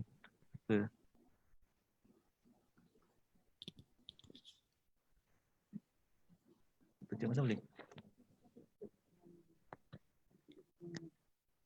Tak. Okay, so actually for number yang this one also kita This. we just based on the ni lah, apa ni, 1 SLT equal to the 40 hours including the time for examination and then time for preparation semua sekali lah. So dia tak ada macam very examination berapa SLT, tak ada lah benda tu. Tak ada SLT for examination memang tak ada. So kita student learning time memanglah, so kita how much time they spend for examination need to include in the 40 hours equal to 1 SLT. Okay lah, so Dr. Cik Mazlan can answer. Alright. Okay, I think I just want to give some overview on how you calculate SLT, but not specifically because we are not actually prescribing on how the HL calculate their own SLT. But I think the based on the ETAC standard for technology program, okay, you can see in specifically we have described in terms of the SLT calculation, which is as defined by MQF. Okay, and then we have, as what Dr. Yasir said just now, is 1 credit hour specified. The student needs to spend 40 hours of learning time. Okay, and then this, for example, if you have the 3 credit SLT credit units, then the students have to spend 120 hours, which can involve both face-to-face meetings, for example, lectures, okay, labs, okay, lab work, tutorials, and so on, which is a face-to-face activities, and also non-to-face activities where they are given a certain assignment, for example. Okay, so I think that one that is actually included under that 120 SLT for that 3 credit units. Okay, and then it is on the honors of the program to calculate the SLT credit units based on the amount of time the students spend in lectures, to tutorial and laboratory session, okay, project work, PBL, e-learning modules. Now we have this due to pandemic, right? So we are giving the students a lot of information based on e-learning, and then of course other project works, and also other their independent study accordingly. All right, so that's for technology program is on page 12. And for the technician program, it is, I think similar statements are given, okay, to the technology program is on page 13, okay. I think the answers would, this response will answer a few questions related to the SLT. Okay, I think in terms of the detailed calculation, I think that one we have to actually offer we call it a training program, yeah, for the panels and also for the IHL. Thank you. Okay, I think maybe that's for questions related to the SLT. So if still not what we call the participants still not clear with the calculations of SLT, so maybe can contact with the engineering accreditation department for further clarification, or could be conduct another seminar just purposely for the SLT calculation. So I think maybe we can move to the next questions. Let's move the slide here. Sorry. Okay. So this another 3 questions. Okay. Which is regarding with the practical oriented component and also the WBL for internship.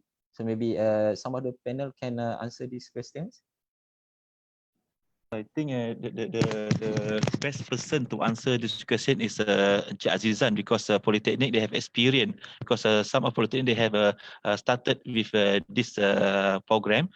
So maybe we can call J. Azizan to share with us their experience from a polytechnic. Terima kasih Dr. Yasir. Dr. Yasir.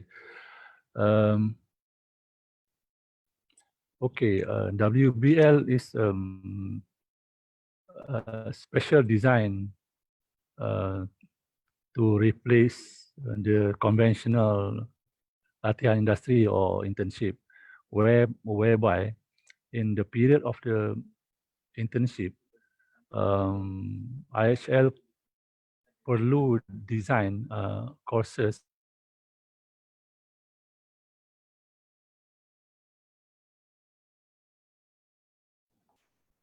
Hello. Cik Azizan, are you there? Yes. Okay. Can you hear me? Okay, now it's clear. Oh, okay. So kalau dalam comparing the conventional latihan industry, whereby students go to the industry to experience the world of work for a certain period of time, let's say 20 weeks. So the calculation for credit is based on the formula yang kita tahu, which is every 2 weeks kita award 1 credit. But WBL, in that period of time, IHL kena design a proper courses to be delivered. The courses are delivered in the workplace, in the industry, and the courses are designed seperti macam kita design kursus-kursus lain. Cuma kaedah pengiraan kreditnya berbeza daripada the conventional pengiraan, whereby kalau kita rujuk kepada standard, dia ada konsep effective learning time. So kalau kita tengok dari segi kredit, kalau latihan industri biasa, kita menggunakan formula 2 minggu untuk 1 kredit. Untuk campus based kursus-kursus, kita menggunakan formula every 40 hours kita award 1 credit, 40 hours of learning time. But untuk kursus-kursus WBL yang kita implement di mana pelajar belajar semasa mereka di industri, dia somewhat in between. The total hours of learning, kita kena kira the effective learning time, which is kita bagi 80%, and then baru kita divide by the 40 notional hours to get the credit. So there are the difference between the conventional internship formula dengan the WBL formula for credit calculation. But WBL kena ada proper courses design with the proper content, CLO. The courses are mapped to the proper PO or PLO. So begitu, dia different. Dia sama dengan kursus-kursus di campus base dan berbeza dengan the conventional latihan industry. I hope that answer the question for now. Chairman, can I just add on to that? Okay. Yes, go ahead. WBL is a very important and significant addition to our standard, and we are hoping that more IHLs can take advantage of this provision, so that our education and training will be truly workplace based. That is the philosophy behind the WBL, and also if the ideal WBL implementation will allow for a total delivery of the program at the workplace. This is the ideal. So I have always quoted the example that one of the best forms of TVET training and education is medical education. Medical education, where we train our doctors, for example, in my university in Hospital UKM, is an integrated training for 5 years. They are now actually basically based at the hospital. So at the end of the day, they must be certified, their competency meets a minimum level and become doctors. But their education, including the cognitive portion, are all integrated into the hospital-based training. And of course, there are some classes, but it's all workplace-based. And that would be a very good benchmark on how to implement work-based learning. But for our institutions, we already have a few among the polytechnics who are they are the pioneers in this field, and I would strongly suggest ETAC Secretariat and ADs and Encik Azizan in particular to have a special webinar on sharing the experiences of WBL in one or two successful programs in the polytechnics. Of course, polytechnic can charge something, but I think it will be good for others to learn how to implement WBL in the best possible manner, because this is something which we want to promote. Thank you. Thank you, Professor Dato'. So maybe we can move to the next question. So maybe PM Cik Mazna can answer the difference between physical science and natural science, if possible. Thanks.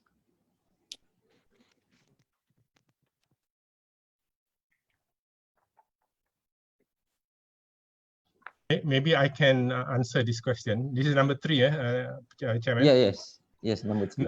Number 3, actually, we want to benchmark our wordings against the International Engineering Alliance documents, which specifies competencies which are related to the 3 accords, Dublin, Sydney, and Washington Accords. And for all 3 competency statements, the science that is mentioned, that it is that our graduate must understand and implement is natural science. The word used is natural sciences. As to what is the difference between physical and natural, physical people sometimes misunderstand that it doesn't include biology. But in our engineering program these days, any of the natural science, that means biology, physics, or chemistry, they are all natural sciences. So this is what is meant by natural sciences. It may include biology in addition to chemistry or physics. So if a student applicant has one subject in biology but not in physics or chemistry, then they will qualify under this statement, natural sciences. But if we use the word physical, people still think that it's either physics or chemistry, because in the past we do mean only physics and chemistry. So that is the answer to question 3. Okay, thanks, Prof. Dato' for clarifications for all participants. Okay, should we move to the next questions? Okay. Okay, so this is about the staff calculation. So any of the panels want to respond to the questions?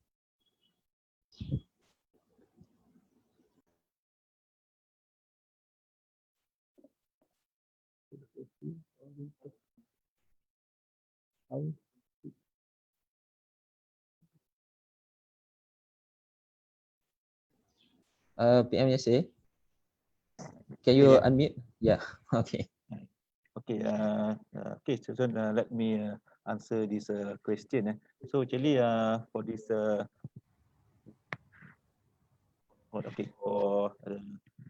for the staff calculation, we still taking base nominal hours, 16 teaching hours for TAC staff.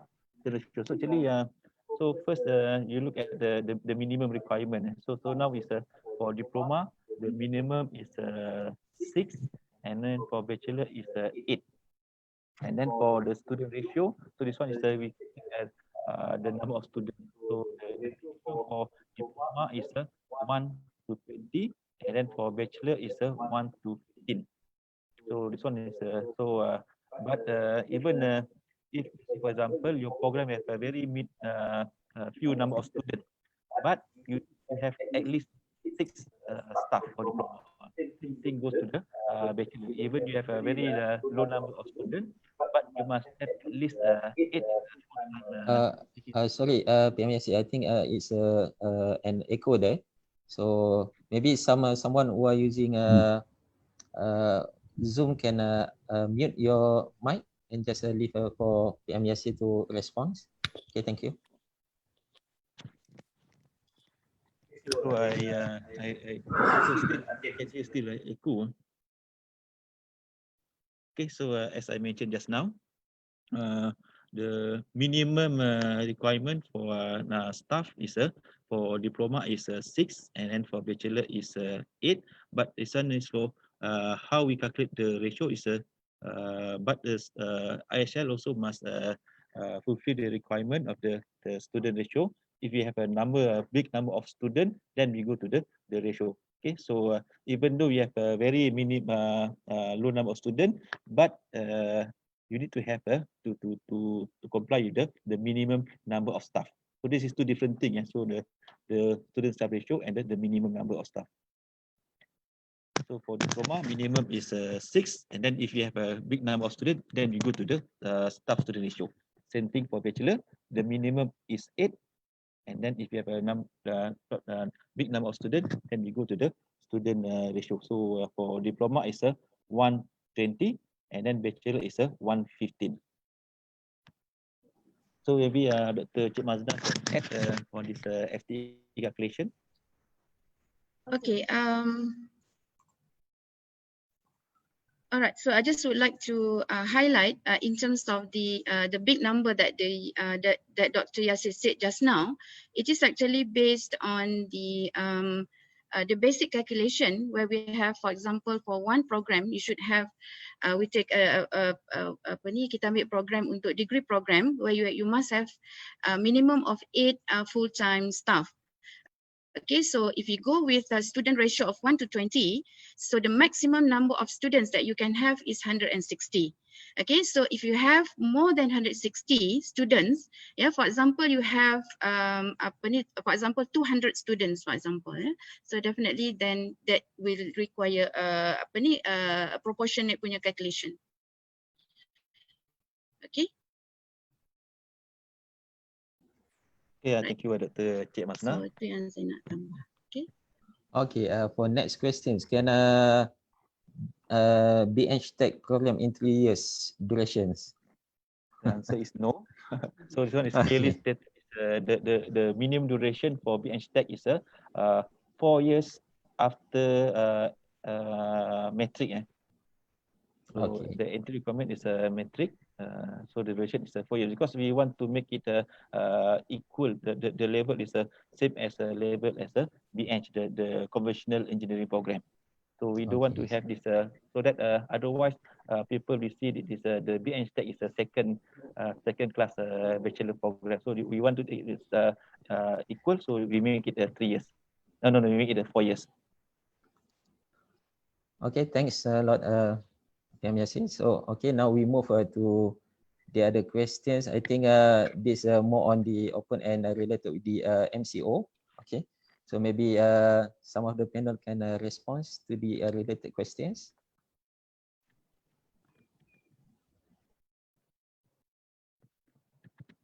So courses taken during the IT. This one is an industrial training period organized by IT provider. So this one, what does it mean? This one is it IT information technology or? I think it's supposed to be industrial training. The training,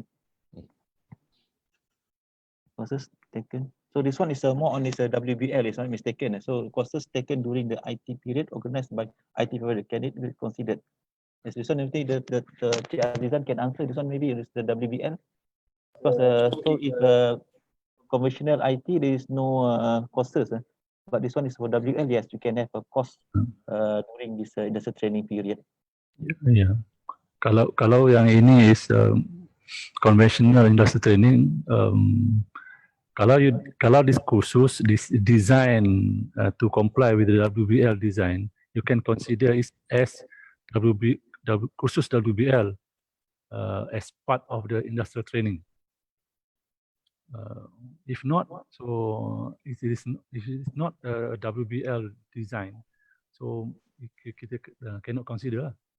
It's just another regular industrial training period content.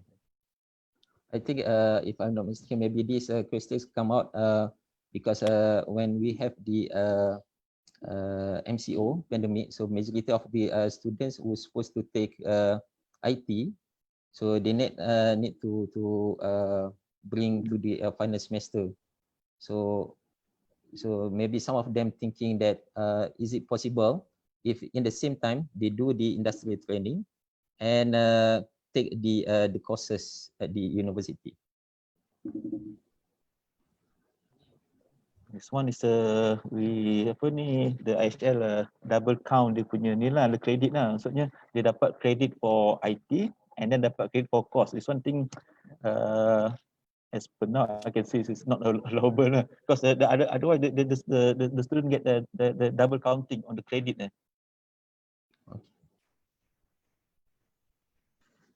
Okay, so can we move to next questions?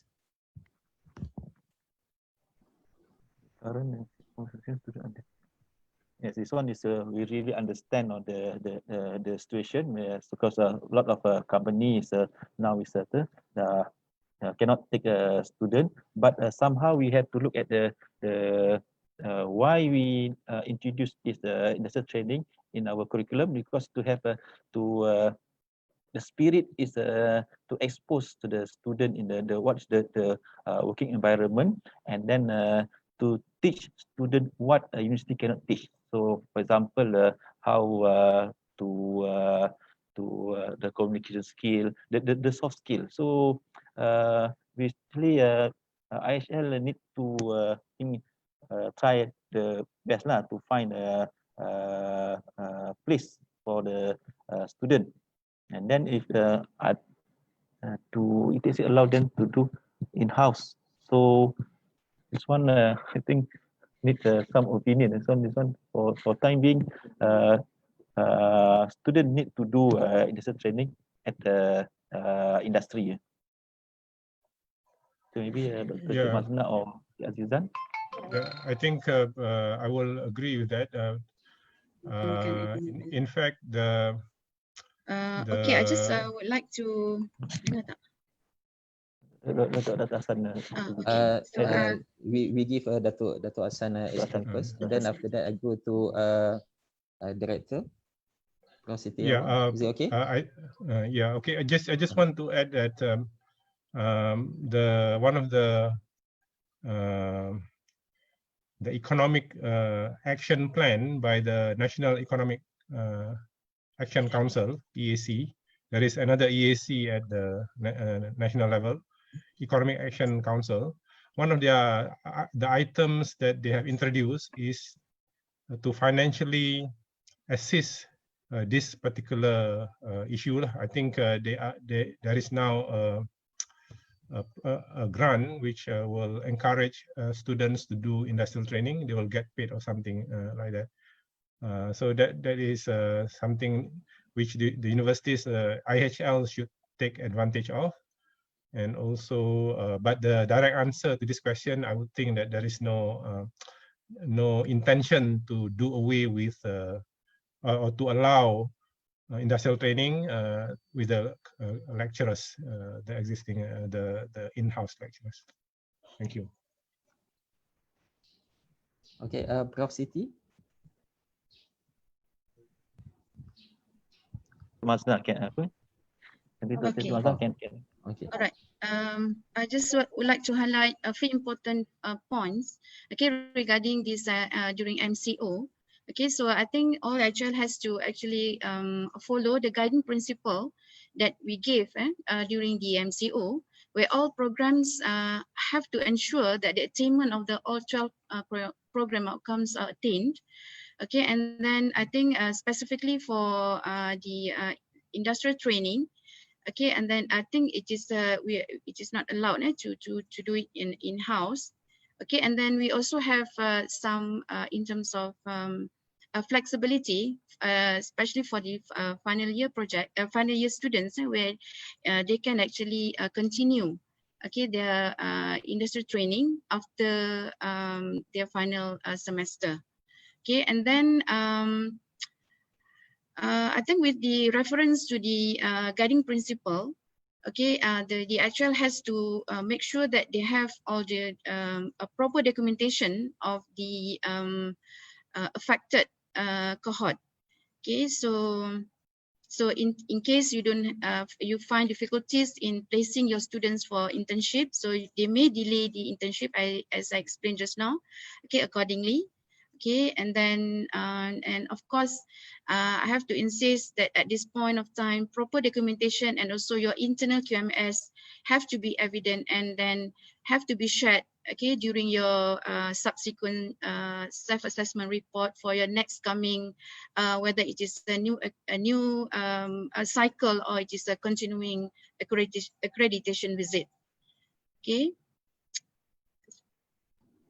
Okay, thanks, PM Dr. Mazna. So next questions is about the effective dates for the implementation of a new standard. So PM Yasir or Dr. Mazna want to respond?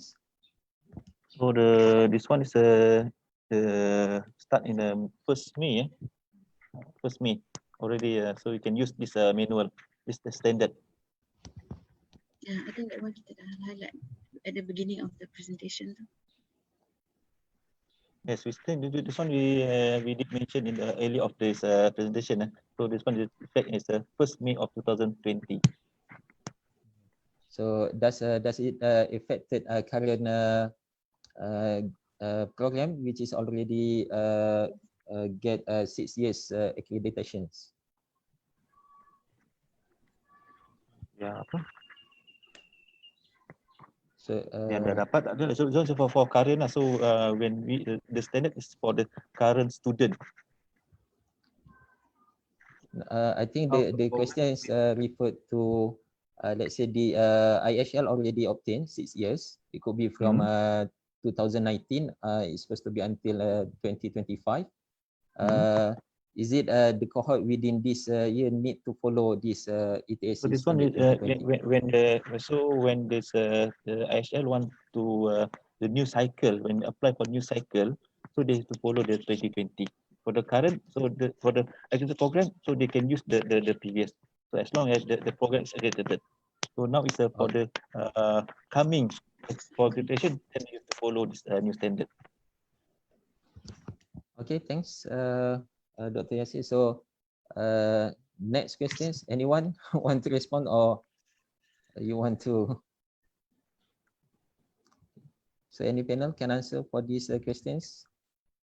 Okay, this one is for the ETAC. So this one is ETAC. We just aggregate program. So we are not the one who recognize. Actually, this one is with the BM.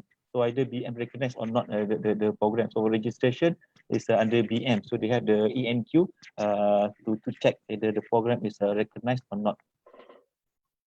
This one is this one no. Okay. Okay. So I think it's clear. It's under BM, not ETAC, right? Maybe I misunderstand the question. So this one, those with previous BTEC and also BTEC HND, they are chance to be accredited. So is it they want to register as a engine technologist or the program? So the program. So if they follow BTEC or this one, as maybe if I can respond to this question, from the way the question is being asked, I think he already have that degree, and he's asking whether BM will recognize that similar to our standard so that they can be registered. So the short answer, if the degree is under Sydney or Dublin Accord, then the board will recognize you and can register you. If it is not clear, but normally when you say HND or ND, these are British degrees, you can submit your application to the board, and as Dr. Yase correctly mentioned, another committee will evaluate it. But if your degree is already in the Sydney and Dublin Accord list, then the board will straight away recognize you and allow you to be registered. Thank you. Okay, thanks, Prof. Dato'. So, okay, I think that's the question so far. So I'm going to check again. Can I just come in regarding the second question just now? Okay. If we introduce changes to a standard, there are two ways of looking at when. Under the international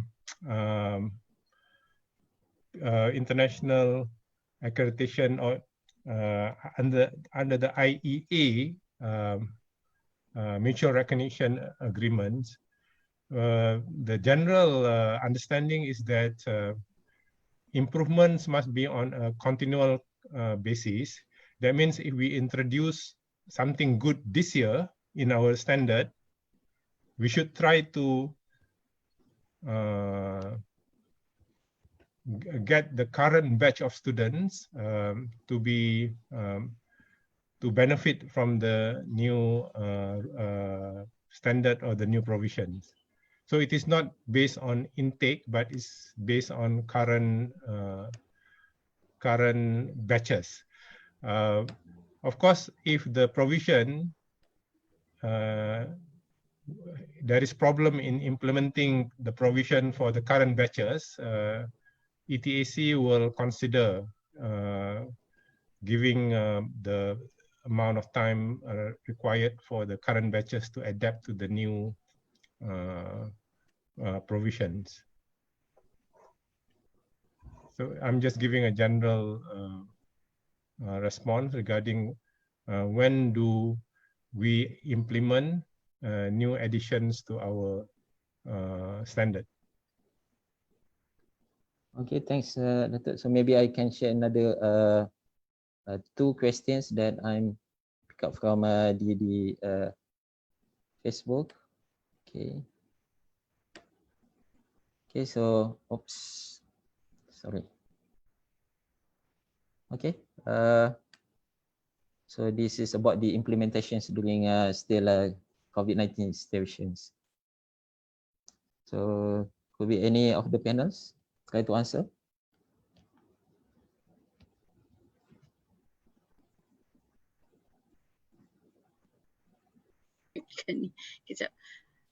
Okay, I will try to answer that one. And the first one.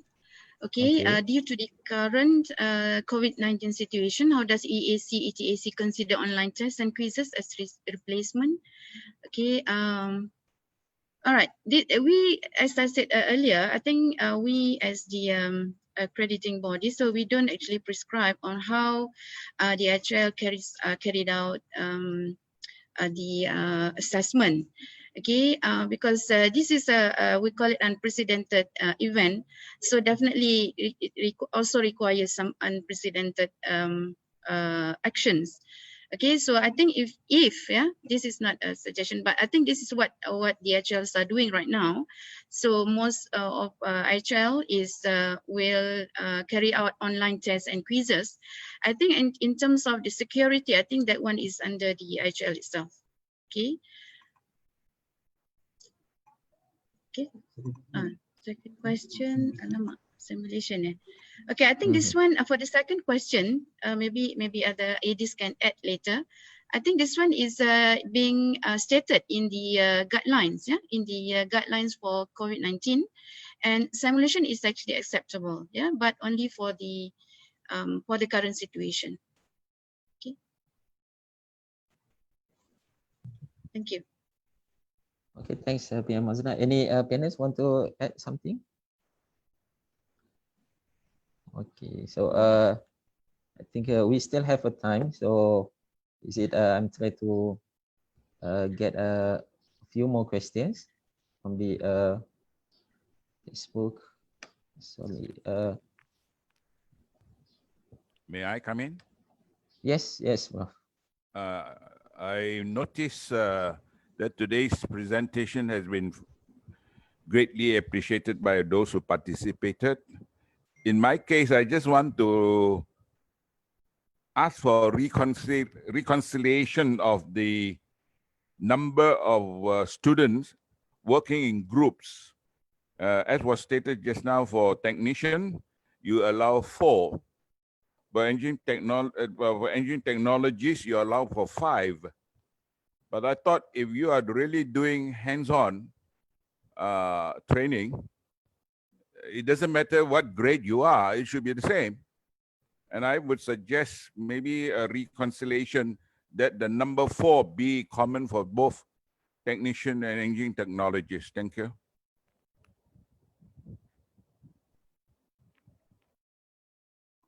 Okay, thank you, Engineer Rocky, for the suggestion. Actually, this one is just we put just a guideline as the maximum that the program can have for the practical session. So actually, this one depend on the nature of the type of practical. So normally for this the computer based normally it's a 1-to-1 ratio, but sometimes for this whereby we need the heavy equipment, and so sometimes the HL cannot afford to buy the very expensive equipment. That's why we allow to have this group practical.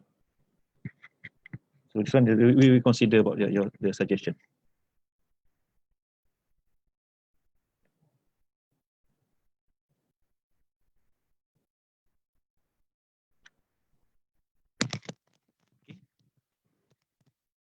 Dr. Nur Azhar, you mute. Okay, sorry. Okay, I'm going to share our last 2 questions that I'm picked from the Facebook. Okay, so maybe some of the panel. Sorry. Okay, so maybe some of the panel can respond to the questions. So maybe I answer the question number the second one. There's a academic curriculum 2.5 years. So this one is include the industrial trainers. This one is the total duration of this diploma program. So this one is including the industrial training. Okay. And then for do ETSA consider any limit on student entry through Appel A for admission? This one we any experience. Kita tak ada experience benda ni. Maybe Dr. Hasan boleh. Yeah, okay. The provision in our standard is that FLA can be considered, but it is up to the university to determine as to what kind of FLA, and including whether you want to put into any limit. So the provision of the manual doesn't put any cap, but whatever you do regarding FLA, because it's something new and it is something which is non-academic in nature generally, the university or IHL will have to justify in their SAR why they allow the student to come in via FLA. So it is there is no limit, the short answer, and it is allowed. But for whatever you do, the provision in our standard says that you must do some justification if you do FLA. For the second question, I just add on. Okay, it includes industrial training, but and also the standard allows for up to 1 year industrial training, conventional industrial training. So you will straight away ask the question: if 1 year is industrial training, then it is left only 1.5 years. But bear in mind, if you opt for 1 year conventional industrial training, the credit you get will only be based on the formula, which is 2 weeks per credit. That means a 52-week industrial training, a year-long industrial training will only give you 26 credits for the whole duration of 1 year. That's just the caveat, the thing which you have to bear in mind regarding the inclusion of industrial training, which is indeed included in the credit calculation and the duration of the program. Thank you. Okay, thanks a lot, Professor Datuk. So maybe I think I just read, it could be one last questions. Does the participants want need further clarification? Is it the preparation time for lab can be counted in SLT for practice oriented? So maybe PM Yasir can answer. Yes, so anything work related with this practical, this is considered as the SLT. You can put it in SLT because we now in the manual we put it a practice oriented component, whatever element that related to the practical aspect. So this can be counted in the SLT. Dr. Yasir, the question is, if you have say 2 hours lab session, can you allow for another say 3 hours preparation for that 2 hours, just like lectures? If we have 1 hour lecture, we allow the student to prepare 1 hour, 1.5 hours after that. I think that's a question. Yes. Oh, so is so the preparation is it the setting up the equipment? This one is we can consider as the preparation of lab. I think that the question is whether the student is allowed to prepare for the lab, not preparing, which may include preparing the equipment, but basically just like a student is allowed to be allocated 1 hour or 1.5 hours of preparation before 1 hour of lecture face to face. Oh, this one is for very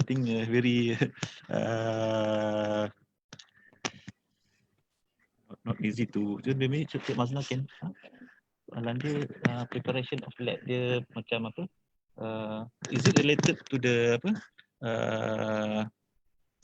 Dia kalau macam, tapi kalau preparation for the dia punya, let's say for example the lab is conducted outside the campus so the time needed to travel itu tak boleh kira lah. This one cannot be counted. The traveling time itu tak boleh. I think this question refer like, okay, let's say for the lab is allocated for 3 hours, and normally we are giving we counted in SLT for students to prepare it could be materials or some of the notes related with the labs, could be 2 hours. Is it these 2 hours can be counted in the total practical oriented? Yes, I think this one okay. This one can. But this one I mentioned just now is the traveling time. Yeah, this one cannot. It's not can apa? Tak boleh nak kira lah. There's a preparation time. I think in our standard, it just says that 40 hours of student learning time is equivalent to 1 credit unit. So how to calculate that 40 hours, or how to identify which are the hours which can be counted as student learning time?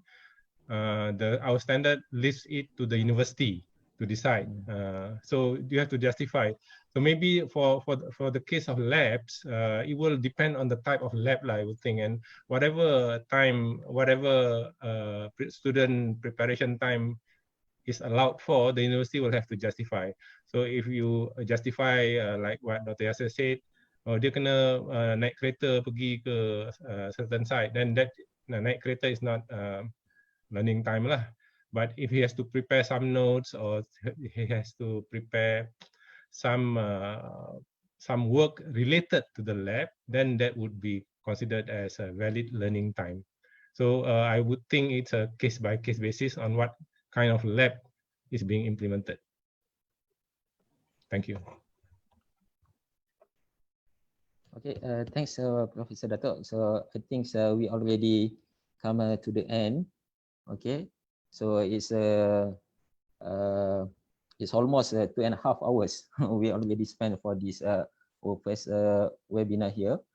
Okay, and I just get some numbers here, which is the numbers of participants is I think 470 something, which is nearly 500. So which is I think is very big numbers because this is our first webinar conducted, and for those participants, we also going to conduct another webinar for tomorrow. So maybe some of you guys still can join from the Facebook Live. Okay. Okay. I think thanks a lot for our speakers, Professor Dato' Hassan, for Associate Professor Dr. Yasir, Associate Professor Cik Mazna, and also Mr. Azizan for sharing some knowledge with us today. So, and also we hope that this seminar is beneficial for everyone, especially for IHL, and also it's come to a common understanding between panels and also IHL. So it's for our own benefits in the future. So I think that's it for today. I'm going to end this webinar with Assalamualaikum warahmatullahi wabarakatuh. Waalaikumsalam.